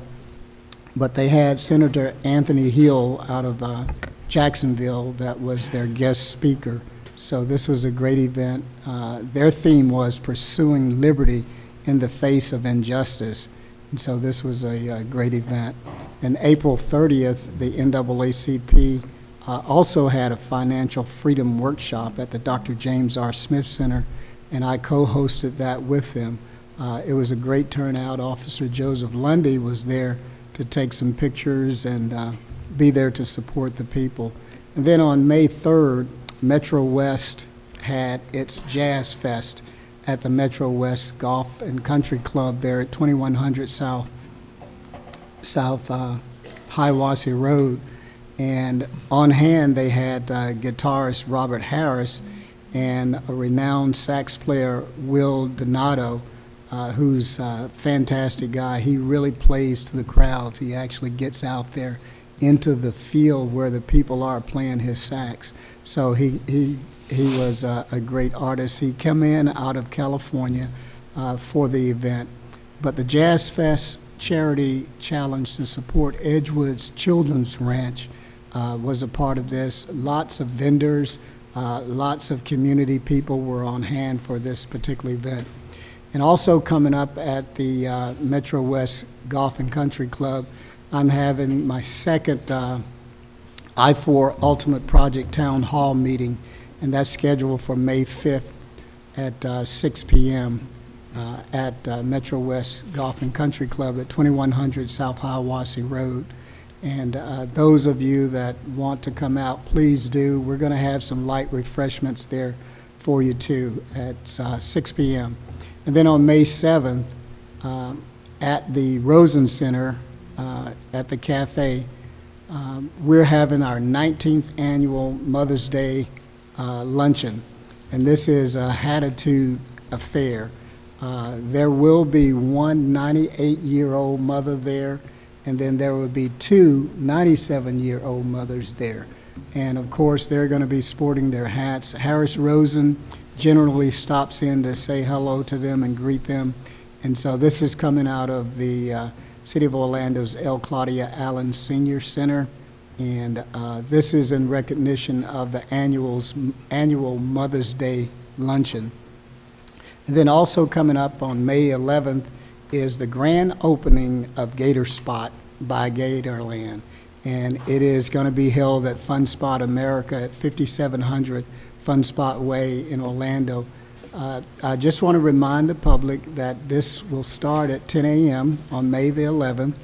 The first 500 guests get a free single-day pass into Fun Spot and free admission into Gator Spot. So come on out. And Mayor, I think you're on schedule to be there for that as well. Yes, I am. Wouldn't miss anything with Gatorland. All right. Or Fun Spot. Thank you, sir, and that's all I have. Thank you, Commissioner. District 1, Commissioner Gray. Thank you, Mayor. We've got a lot on the agenda for the hearing, so I'm going to yield my time. But I just want to thank everybody here that's associated with DTO. Thanks for your efforts. Thanks for caring and making the city a better place. So thank you for doing that. And I'll yield my time to the Honorable Commissioner Ortiz. Commissioner Ortiz, District 2. Well, this is awesome because I'm going to be yielding my time too. So congratulations, Commissioner Hill, on Heroes Coming. Great, great project. I just want to go ahead and wish each and every mother in the city of Orlando a happy Mother's Day coming up. And with that being said, I'll make a motion to approve. Second. One thing real quick. Yep. So motion and a second. Commissioner Stewart, you're recognized for. Yeah, I apologize. I should have mentioned it earlier to those on the council. The husband of Frankie Hellinger, former city commissioner here, passed away this past weekend. Dr. Richard Hellinger, a very prominent internist in town, and a wonderful, dear man and dear couple. I just wanted to make sure I mentioned that to you for a follow-up.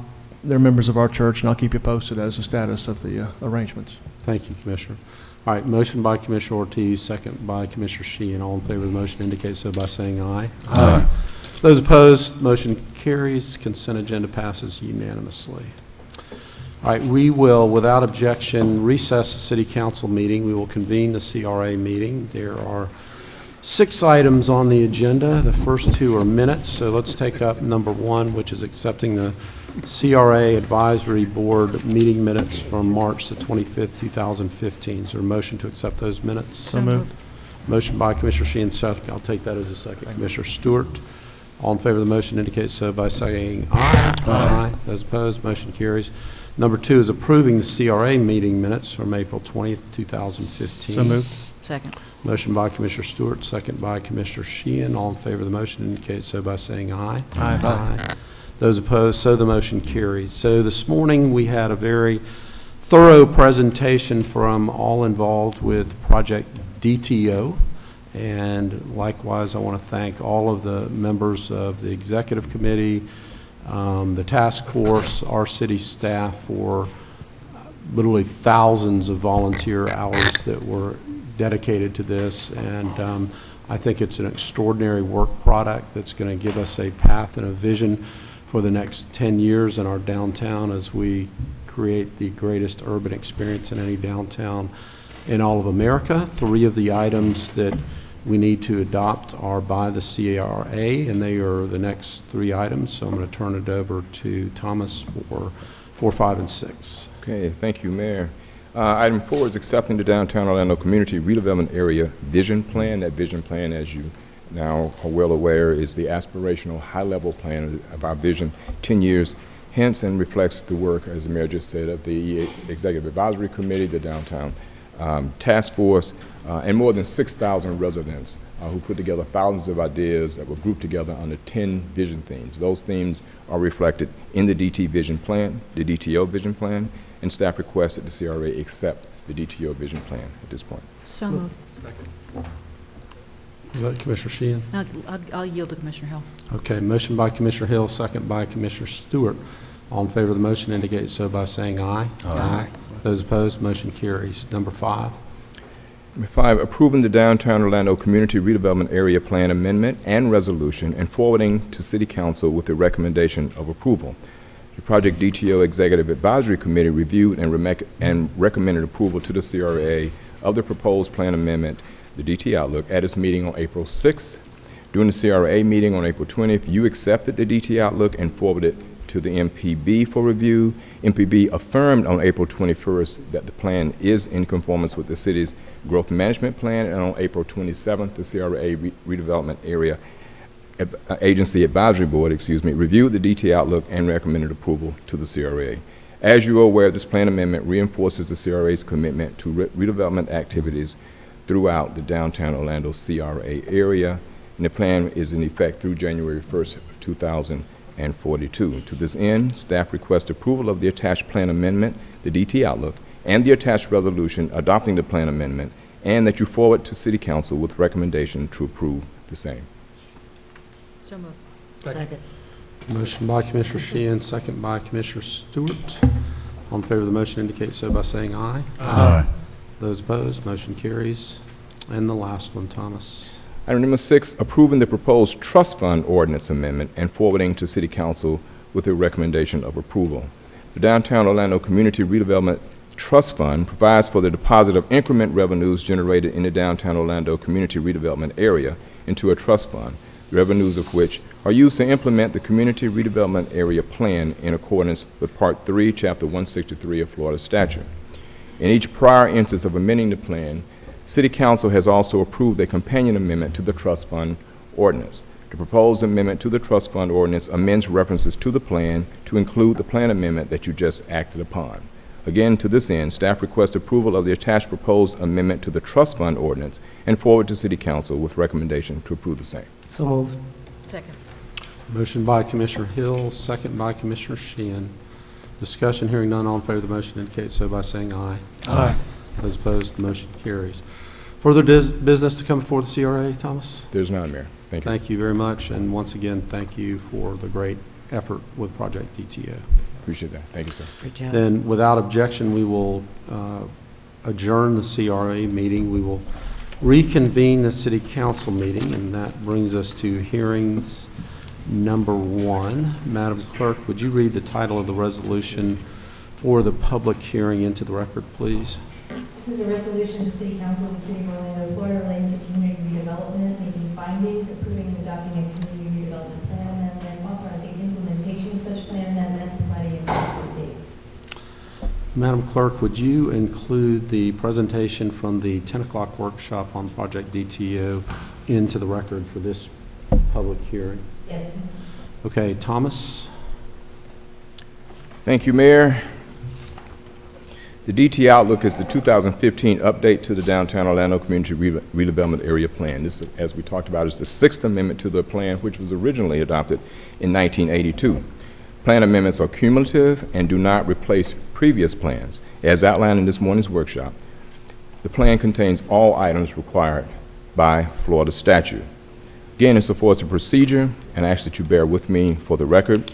April 6th, the Executive Advisory Committee recommended approval of the DT Outlook. On April 20th, you accepted, as a CRA, accepted the plan and forwarded it to MPB for its review. April 21st, the MPB affirmed conformance with the Growth Management Plan, and on April 22nd, the CRA Advisory Board recommended approval of the DT Outlook. On April 17th, the required notices were sent to all of the tax and the pertinent appropriate taxing authorities, those being Orange County, OCPS, the City of Orlando, Downtown Development Board, and the St. Johns River Water Management District. And on April 22nd, public notices for today's public hearings appeared in the Orlando Sentinel. And that takes us, Mayor, I believe, to any public comment. Okay, I'm going to open the hearing for public comment. Madam Clerk, do we have any cards requesting comment? I do not have any cards. Is there anyone from the public like to testify? Then we will close the public comment period of the hearing. Is there a motion to approve the DTO Outlook Plan Amendment and adopt the resolution? So moved. Motion by Commissioner Sheehan, second by Commissioner Stewart. Is there discussion among commissioners? Hearing none, all in favor of the motion indicate so by saying aye. Aye. Those opposed, and the motion carries. Okay, that would bring us to hearings, ordinances on first reading. Madam Clerk, would you read the title of the Trust Fund Ordinance Amendment into the record? This is ordinance 2015-27, an ordinance of the City of Orlando, Florida, pursuant to section 163.387 Florida statutes, amending ordinances enacted July 12, 1982, June 18, 1990, October 23, 2000, June 25, 2007, February 22, 2010, February 10, 2014, creating a community redevelopment trust fund for the downtown Orlando community redevelopment area, amending references to the community redevelopment plan for the downtown Orlando community redevelopment area to include plan amendment approved by the City Council on May 4, 2015, providing an effective date. So moved. Second. Motion by Commissioner Stewart, second by Commissioner Ortiz. Thomas?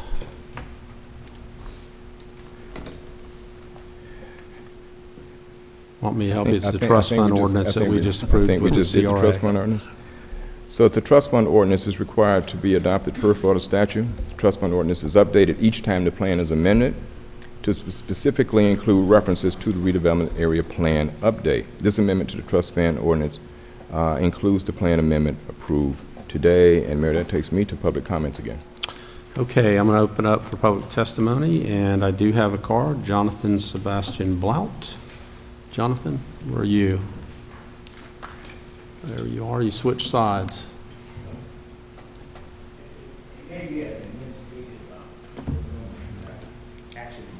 Wait till you get to the mic.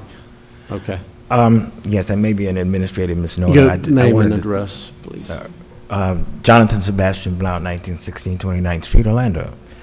I just want to say something about this DTO process. I was here at the very beginning when it was proposed and initiated, and I sat through many of the meetings, and I want to thank Carrie Coates and Thomas Chapman and all of the members of the team who allowed me to come in as a member of the public to represent the undervoiced and the underrepresented on the west side of Orlando, to be able to provide some input into those sessions. I really thank them for that. And by way of historical background, I think it's important that you know that I really began this process in 1994.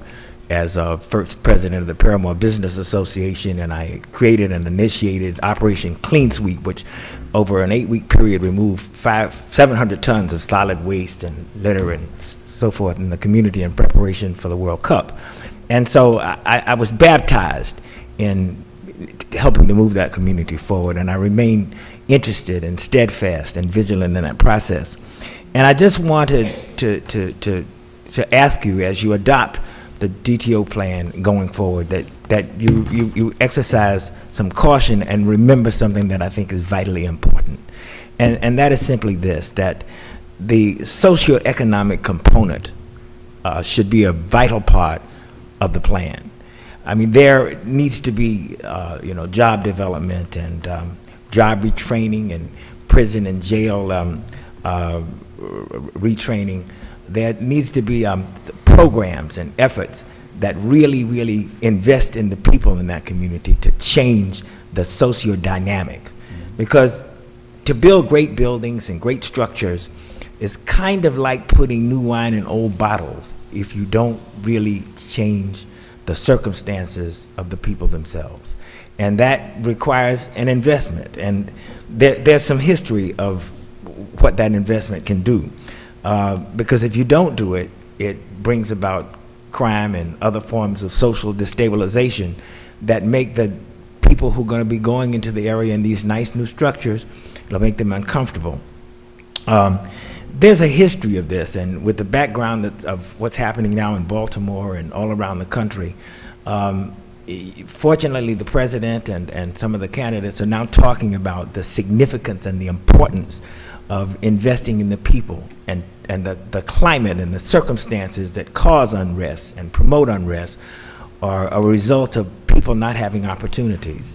And there's some history of this. The public policy that followed the Kerner Commission report from the 1968 riots, there's a whole generation that whose lives were changed and whose futures were changed and whose histories were changed because of the public policy that came about as a result of that. So I ask you to advocate and to think about and to put into place public policies that will change those conditions. It was done through the Great Society program, and then personally, I experienced the direct results of a public-private partnership and public policy that changed the conditions through the government's Minority Enterprise Small Business Investment Program, which allowed me to raise the first $1 million ever raised on Wall Street by African Americans and to build a great business that now has 8 million readers and $400 million in revenue. So it has been done, it can be done, and I want you to think about, as you put forth these policies and promises and proposals for the future, to make certain that those who are in that community are included in the process in a very proactive way. Thank you. Thank you, Jonathan. Any further cards, Madam Clerk? No, Mayor. Then we'll close the public hearing, or the public testimony portion of this hearing. We have a motion already? Yes. Yes? Okay. Discussion among commissioners, hearing none, all in favor of the motion indicate so by saying aye. Aye. Those opposed? So the motion carries. That's all of yours, Thomas. That's it. Thank you. All right, so we have a second read on the trust fund ordinance, and everything else has been adopted. Thank you, Stephanie. May I add something, Mayor? Sure, Commissioner. And I totally agree with Mr. Sebastian.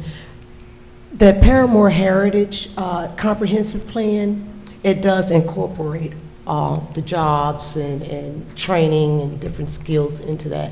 So I would like to possibly, if you can call the office, Jonathan, I can have a meeting with you and have Paul Lewis meet with us so he can explain the whole process, how those two actually, for lack of better words, marry one another. Thank you.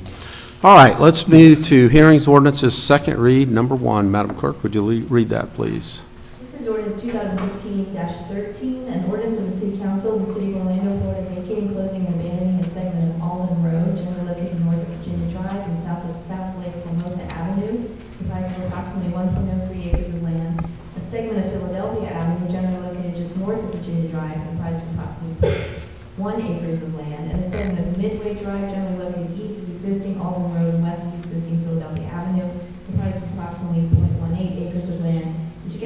price of 1.31 acres of land more or less, providing conditions proceeding to the effectiveness of the abandonment for the execution of affecting documents, severability, corrections, scrivener's errors, and effective date. So moved. Second.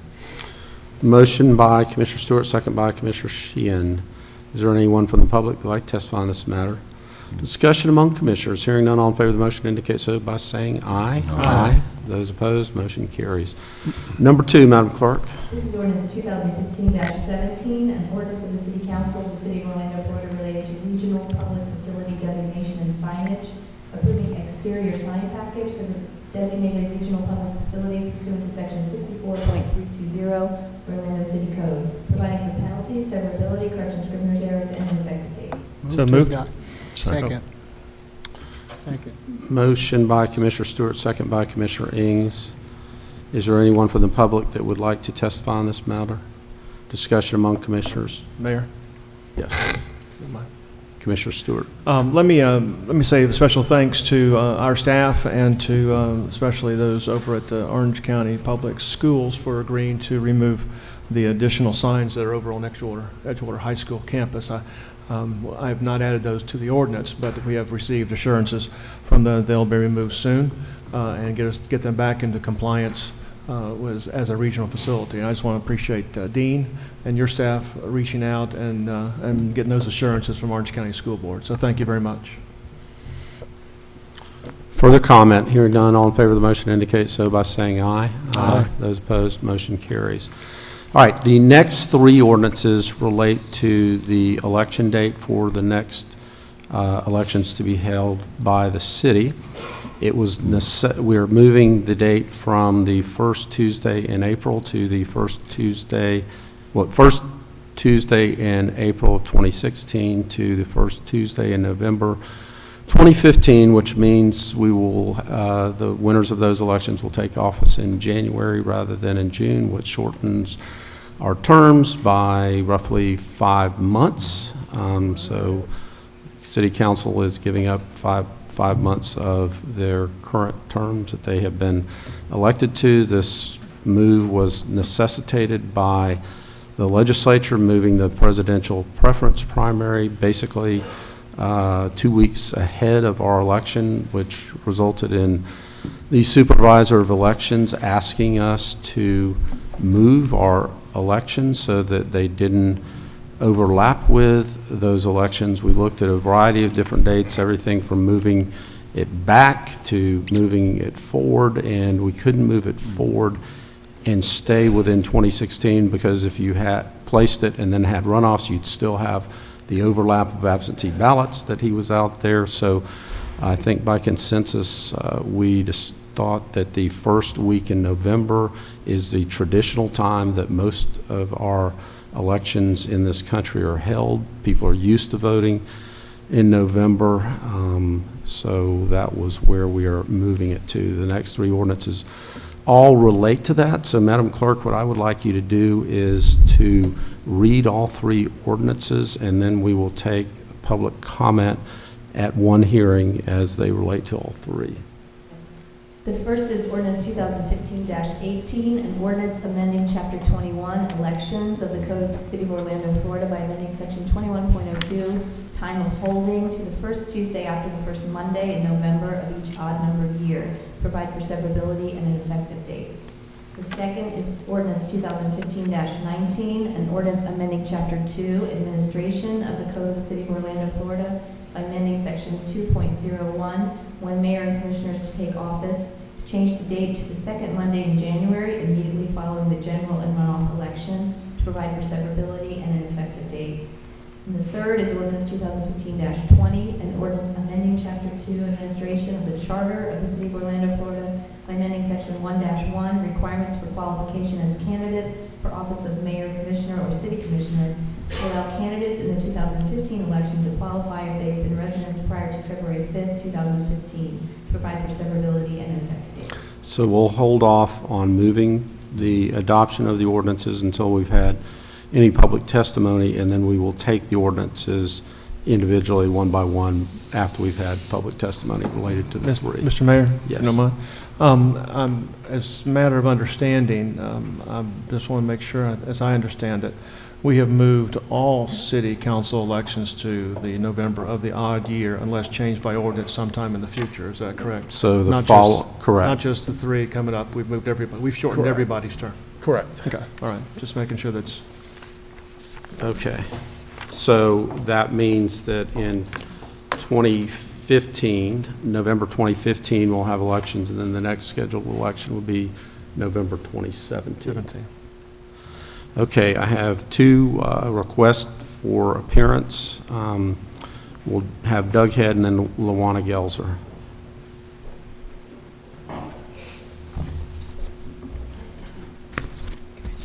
Good afternoon, everybody. I am fully aware that my appeal to you to not do this at the last council meeting fell on, was not adopted, but I wanted to come back and sort of present a challenge that I think you all face. Number one, there is inevitably a certain amount of confusion among the public about polling places. The municipal polling places are different from the county polling places. People going to polling places in their neighborhoods in November of this year will find themselves going to a different polling place in March of next year. That is a cost factor. It is for y'all in terms of having to adopt more polling places so that people can go to the regular polling place if they live in the city. It's also, there's an element of confusion, I think, in the public in terms of where they go to vote, and I think there needs to be a great deal of effort devoted to education. On the whole subject of having municipal elections on a different date than having them on the, for example, as you could have done, having them on the presidential preference primary, which was an option which was rejected early in this process in the name of nonpartisanship. That issue would allow people to vote in the presidential primary and also in the municipal elections at the same time. And we're not going to see that, but I think there's an ongoing challenge in terms of participation in municipal elections. In the last municipal elections, the participation was about 19% of the voters in the city. And I think that you should really set yourself a challenge to improve that number to something like 25%, if that's a reasonable goal, in the coming elections, municipal elections. And if it falls, in other words, that can be a goal that you can set for yourselves, set for this community in terms of public participation in our municipal elections. The validity of your positions, the validity of all the decisions that you make really rides on public participation in supporting elections. And if there is not a municipal election that involves the participation of a great many people following this switch in dates, I think it's going to give the community a sense that our elected officials are not really responsive to them, but rather are responsive to conditions that lead to, as they did in last year's elections, only one of 3 open seats being challenged. And as that process continues, people will not feel that they're participating in a real democratic process, but rather that they're participating in some kind of process that is, for want of a better word, rigged. So I wanted to present that challenge. Thank you for your testimony. Lawana Gelzer.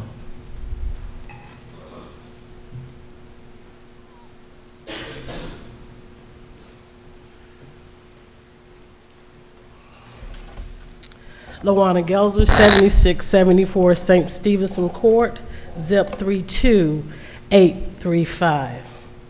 Tuesday. I can't believe we're doing this. Today I'm wearing another hat. I'm wearing the hat of the president of the National Action Network of Central Florida. And the reason why I'm wearing this hat is because one thing that the National Action Network is all about is about action, but more so participation. I see this plan as a plan of voter suppression. First of all, those individuals, because you all received emails from us, any person who's 17 today but will be turning 18 after November 5th of this election, if you propose to vote for this, will not be able to participate in this election. That's unfair for them. We've had several students who had already pre-registered with being involved, but you are now disenfranchising the youth. And why are we disenfranchising the youth? You didn't think about it? Maybe not. But I'm going to tell you. March 7th, 1965 was Bloody Sunday. I came back from the 50th anniversary. The Voting Rights Act of 1965 was signed in August of 1965. I am a person, as you can see, who's African American descent. This is dear, the opportunity to participate in an election process. Whatever you want to say, you are suppressing the vote. You are eliminating a group of individuals who cannot now participate, all in the betterment for, to me, incumbent protection. You knew this a long time ago, because January 29th, 2012, you did not participate in the election. The election was April 3rd, 2014. I'm sorry, 2012. I apologize for the date. But I just want you to know you didn't participate in the presidential primary then. You're elected to keep your election in April. Very low turnout. You could have moved this election up 2 weeks and still not shorten any terms or anything. But you elected to move it back 5 months. This is a city, a large city. We actually moved it forward. We didn't move it back. Moved it forward. Mayor Dyer, please, now train of thought, but you know, it's a play on words. I've heard some people make some mistakes. You're moving it back to me, but you can say forward. Fine. You're moving it forward. I question the ability of your new clerk to do an election of such a short time. Not question her ability, past history. Your canvassing board will be made up of individuals that are sitting on this commission. It will be those who are not running for office. Problem there. But you had to remove one last time because we challenged that individual. But instead of going out and getting someone else, you just decided to keep the 3 that was on instead of the 4. That's not good business. The city of Orlando is a huge city. No city in the state of Florida runs their elections the way you do. So when you talk about transparency, it's not. It's not fair. Your city clerk that is now appointed by the mayor will be running this election. To me, not only is it, I'm concerned about what you're doing, I'm more concerned about why you're doing it. And so I'm going to challenge you to look at the possibility of moving it back or forward, back 2 weeks, and you won't have a problem. But to say this is to make it better and it's going to be great, it's only going to be great for the incumbents. And I challenge each and every one of you that is running, who has not ran, who's not going to run in this upcoming election. You had ample enough time. But the way the community found out about this was an exclusive was provided to the Orlando Sentinel.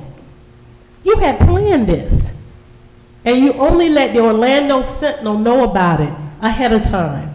And once their article came out, then the rest of the community knew about it. So Once again, I question your ability to be open and honest to the people who's supposed to be allowed to elect you and challenge when you do something wrong to them or we feel like we're being mistreated. But you never considered those that you were going to disenfranchise. Because if you did, you would have left it alone. You would have made a way to make it better. But instead, it's more important to do something totally different. Because every time you change your elections. Okay, that's your time, so wrap it No, up. I'm supposed to have 15 minutes. You decided to group it, which is wrong.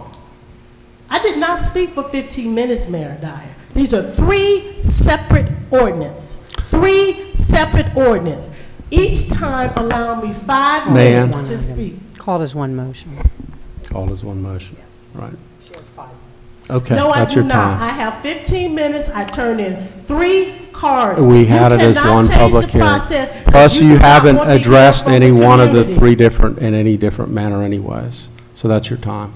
No, it was not 15 minutes. I'm not arguing with you, that's time. You're wrong. I'm challenging you. You have someone who knows she's wrong. These are 3 separate That's your ordinances. time, Ms. 20, Gelser. 18, 20, 15, 19. That's 3 your time. You going to arrest me? No. Go ahead. Go ahead. There are 3 separate ordinances. 5 minutes. That's the rules. You can't change them midway. No, it's 5 minutes per ordinance. I turned in 3 cards. No, this is the time because you changed the process. You cannot change the process. No. Just turn the mics off, please.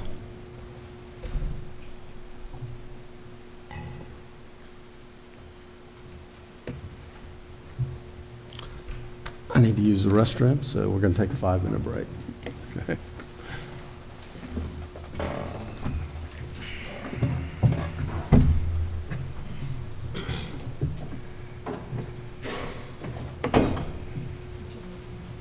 Oh, I can speak loud. This is great. I'm enjoying it.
I'm talking, you can have, no, I've reconsidered, Ms. Gelser. If you would like 10 more minutes, you can have at it. Thank you. Go ahead.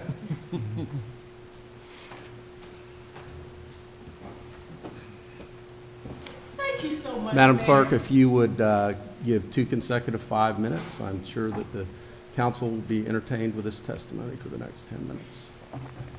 They'll be entertained with the truth. And the truth is, Mayor Dyer, I'll just start all over. Bloody Sunday, March 7th, 1965. People stood for the opportunity to equally participate in the voting process. You had poll tax, you had a whole lot of things. You're a lawyer, you understand. 50 years later, I was blessed to have the opportunity to be at Selma. But what I'm concerned about is, with this process, the voter suppression, the opportunity to eliminate individuals who would have been able to participate in this process is being taken away from them. Why? I believe it's being taken away from them because we want low turnout, and we want to make sure it's difficult for anyone else to mount a campaign against you and the other commissioners. Because if you really wanted citizens to participate, one of the ordinances that was put in place about 10 years ago wouldn't say you had to live in the city a year prior to running. If you want to participate, you should be able to do that. Now, one thing I would ask you to do is make sure your canvassing board, when you pass these 3 ordinances, will not be made up of the other commissioners. 2, maybe you can do what the rest of the state and the county do. Instead of limiting the time for those to collect their petitions to 60 days, if they put their intent in, maybe they should be able to go ahead and start collecting their petitions as soon as possible, due to the circumstances that has transpired with the vote that's going to come up after I finish speaking. So these are just some suggestions. Since you don't want to move it forward or back, Mayor Dyer, 2 weeks to April 19th, and you don't want to participate in the presidential primary election. Now we have Democrats in running, so you didn't have to worry about a bunch of Republicans showing up. Maybe they will contest you and they get something together, but they'll give people the opportunity. But if you go through with this vote, which I believe you will go through with, then take in consideration the transparency and the things that I mentioned to you earlier about the canvassing board, about the opportunity to not limit the individuals to the 60 days to collect the petitions, but to open it up once they turn in their intent. Maybe if we could see your ability to see that you're doing something and disenfranchising individuals who might want to seek public office, maybe we can see you doing something to say, okay, we understand this is disabling them, or this is a disadvantage. Maybe we can do these few things. Because everyone else do it. And then closing, Mayor Dyer, like I've stated before, the city of Orlando is the only city of this size that conducts its elections. I have a copy of your contract.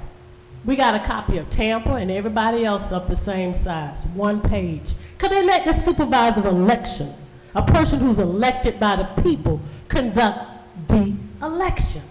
But instead, an appointee, a new appointee, will be running this election.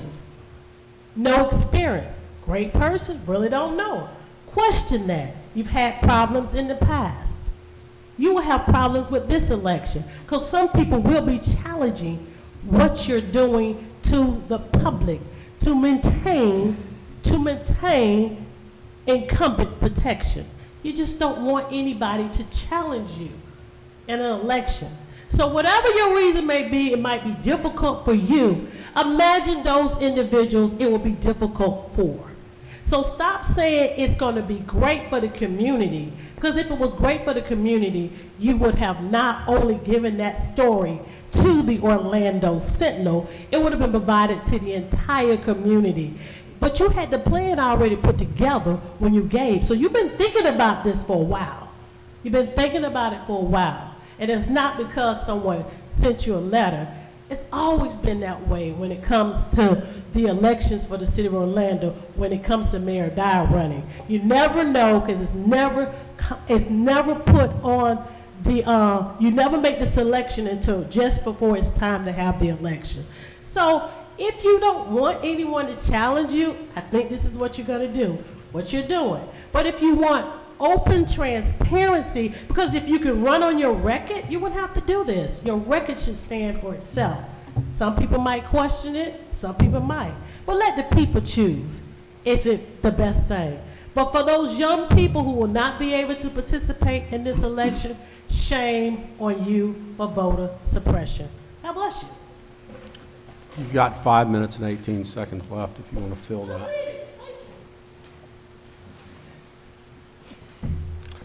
Okay. Let's take up 2015-18. Is there a motion to adopt? So moved. Second. Motion by Commissioner Ing, second by Commissioner Sheehan. Is there discussion among commissioners? Hearing none, all in favor of the motion indicate so by saying aye. Aye. Those opposed? No. Commissioner Gray, did you have a comment? I was, Mayor, but it can apply to all three. I appreciate folks that have come to share their thoughts with the council. And to the extent I'm not running, I don't have a dog in the fight, but I thought it was fair to share my thoughts because I don't think there's a great answer of what date we pick. But the three themes I keep hearing from those opposing this, one is campaign time. I know in my election, I was able to get my message out amongst three opponents in 3 months. So I'm hoping 6 months gives anybody that's interested in running ample time to get their message out, at least in my view. The second one was location of voting and the confusion associated with that, or potential confusion. I guess that's why we came up with absentee ballots. If you're not sure where to go, grab an absentee ballot and we can do it. That's one way to do it. And the third thing was the disenfranchisement. I understand it, I hear it. It reminds me of a teenager when I was 18 and they changed drinking age to 21. That was consumer disenfranchisement right there, because I had to wait an extra 3 years. So look, I understand the frustration. I don't think there's a great answer, but given the options, I guess what I like about it, and the reason I supported it, is it gets us some consistency going forward. And we didn't create the problem. Did we react as fast as we should have? I don't know. But we didn't create it. It was created by somebody else. And so I think given those three things, we still have time for candidates that want to run to get involved in active citizens who really care about who their elected officials are. And you've heard me say before, hold us accountable. If we're not doing our job, there's only one way to do it, and that's vote. And it gives you 6 months to rally the troops and pick your right candidate and get out and vote. So with that, I just felt like I should share that. But thank you for coming in and sharing your thoughts. Thank you, Commissioner Gray. All right, let's take up 2015-19. Is there a motion to adopt? So moved. Motion by Commissioner Ing, second by Commissioner Sheehan. Discussion. All in favor of the motion indicate so by saying aye. Aye. Those opposed? No. Motion carries. And 2015-20. So motion to adopt. So moved. Motion by Commissioner Ings. Second by Commissioner Ortiz. Discussion. All in favor of the motion indicate so by saying aye. Aye. Those opposed, motion carries. So it was 6-1 on all three of those. Okay, ordinances on first read. So the next Can we take 9 ordinances all relate to cleaning up language in existing ordinances that either have become obsolete. An example is we have a requirement that we store our records on microfilm, so we don't do that anymore. And then there are also city ordinances that have been preempted by state law. So I had asked Byron and Mayanne to have all of our ordinances looked at so that we could clean them up and have them up to date. So this is the first tranche of what will be all of our ordinances coming through. So Madam Clerk, are you ready? Can we have one motion for all of them? I don't think we can, unfortunately. It was a try. There's a long discussion about each one, too. Yeah. Okay. Number 1, Madam Clerk. This is ordinance 2014-50, an ordinance of the City Council of the City of Orlando, Florida, amending Article 1, Chapter 35 of the Code of the City of Orlando, Florida, entitled Lakes and Boating, by amending sections 35.01 and 35.06 to clarify the intent, by adding section 35.08 and introduction of scrivener's errors, severability, and an effective date. Second. Motion by Commissioner Sheehan, second by Commissioner Ings. Discussion, hearing none, all in favor of the motion indicate so by saying aye. Aye. Those opposed, motion carries. I generally, even though they're not hearings, give people an opportunity to speak, but I don't think there's going to be anybody, so I'm not going to ask for hearing time just to say. Doug's standing up. Are you wanting to talk on these? Oh, you do? Okay. You're getting giddy now. 2014-15, Madam Clerk. I'm sorry, 51. And I think Mr. Head wanted to speak to the first one. Oh. Yeah, this number is one. Okay. All right. Would somebody that was on the prevailing side, which everybody was, Commissioner Stewart moves to reconsider the vote by which ordinance 2014-50 was approved, second by Commissioner Sheehan. All in favor of that motion to reconsider the ordinance indicate so by saying aye. Aye. Those opposed, so the ordinance is reconsidered and will be back before us so that we can take public testimony. Mr. Head. Thanks. I appreciate the reconsideration. It is difficult sometimes to know which ordinance on which number we're speaking when we have so many things on which we're voting, as is the case today. I wanted to specifically speak to the lakes and boating ordinance, but I think my comment really applies to all of these things that you're reconsidering. There's a lot of technical nuance in city code, and as you're considering all these changes, I think it would be helpful for both the public and for you if your attorney could briefly review the changes so as to indicate what ones are catching up with state laws which have changed, and in what cases you are making some kind of policy decision that comes from your experience locally.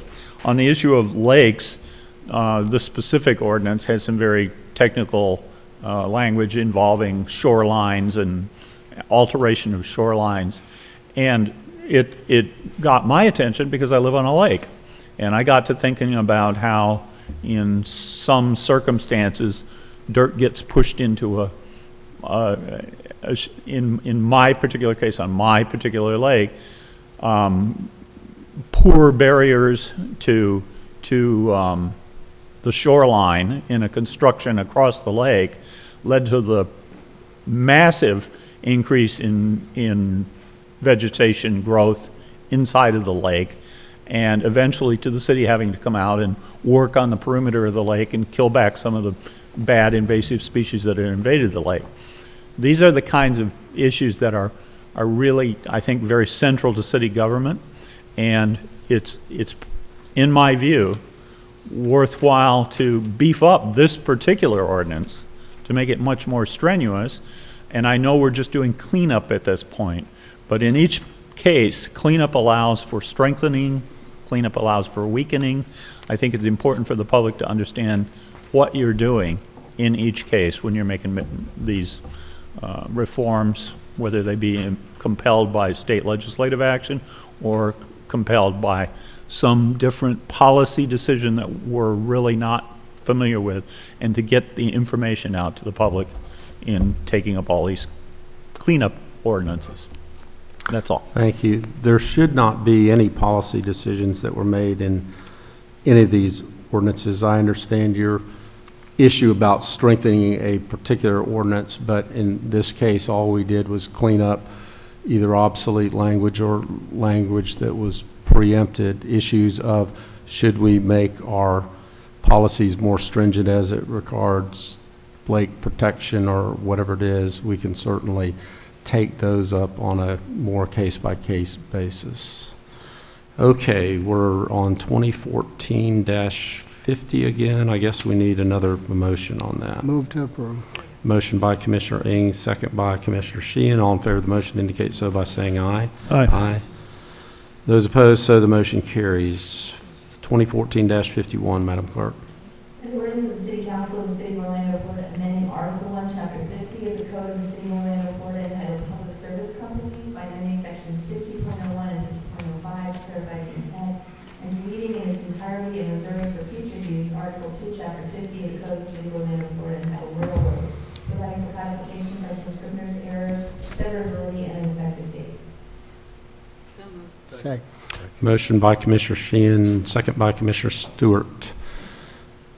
Is there anyone from the public who would like to testify on this matter?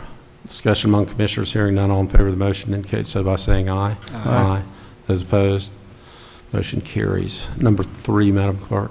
This is ordinance 2014-55, an ordinance of the City Council of the City of Orlando, Florida, amending Title II of the Code of the City of Orlando, Florida by deleting Chapter 44 entitled Pawnbroker, Junk, and Secondhand Dealers in its entirety and reserving for future use, providing for codification, correction, scrivener's error, severability, and an effective. So moved.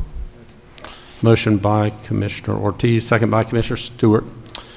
Is there anyone from the public that would like to testify?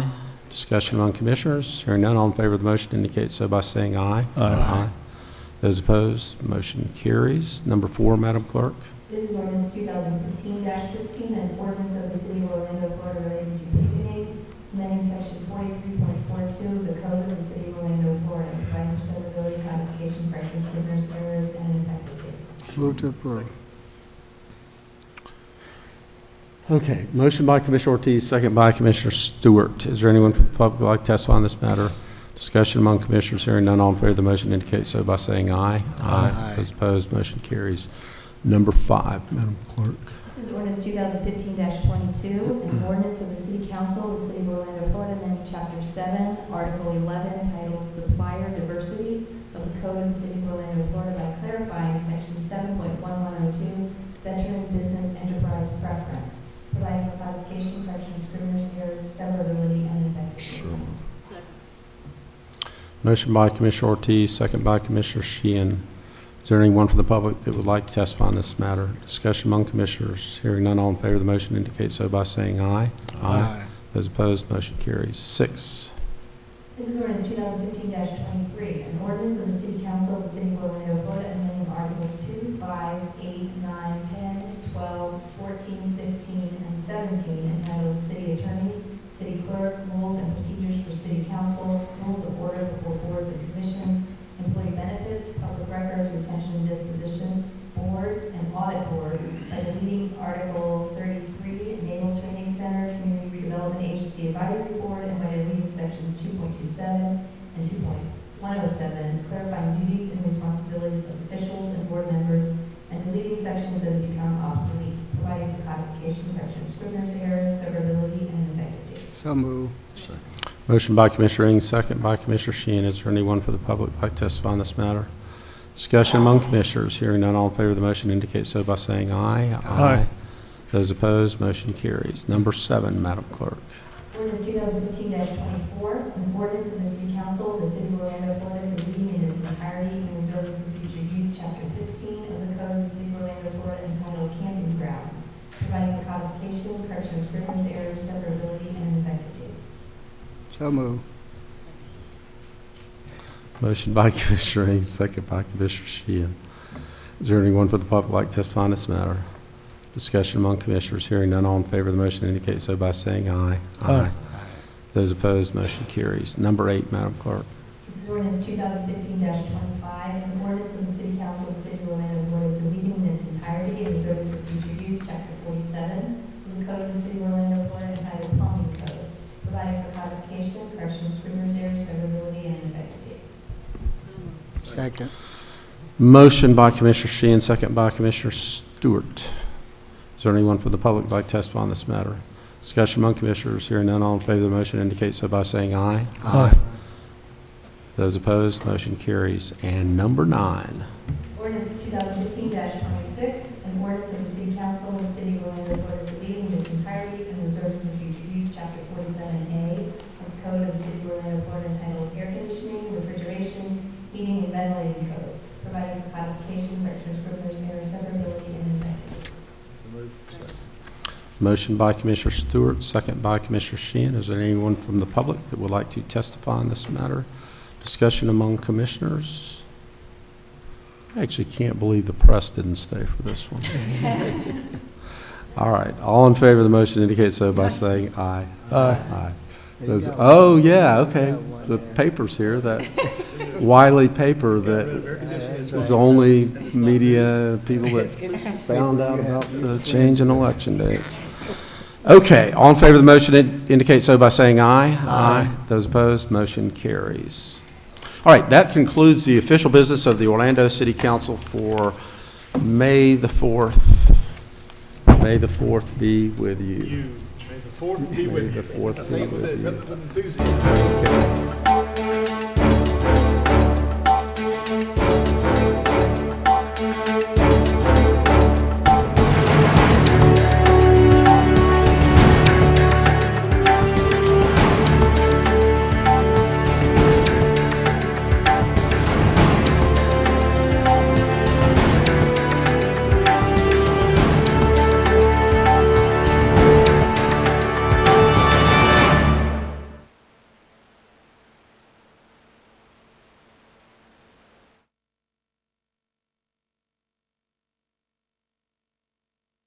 We have no general appearances, so our meeting without objection is adjourned.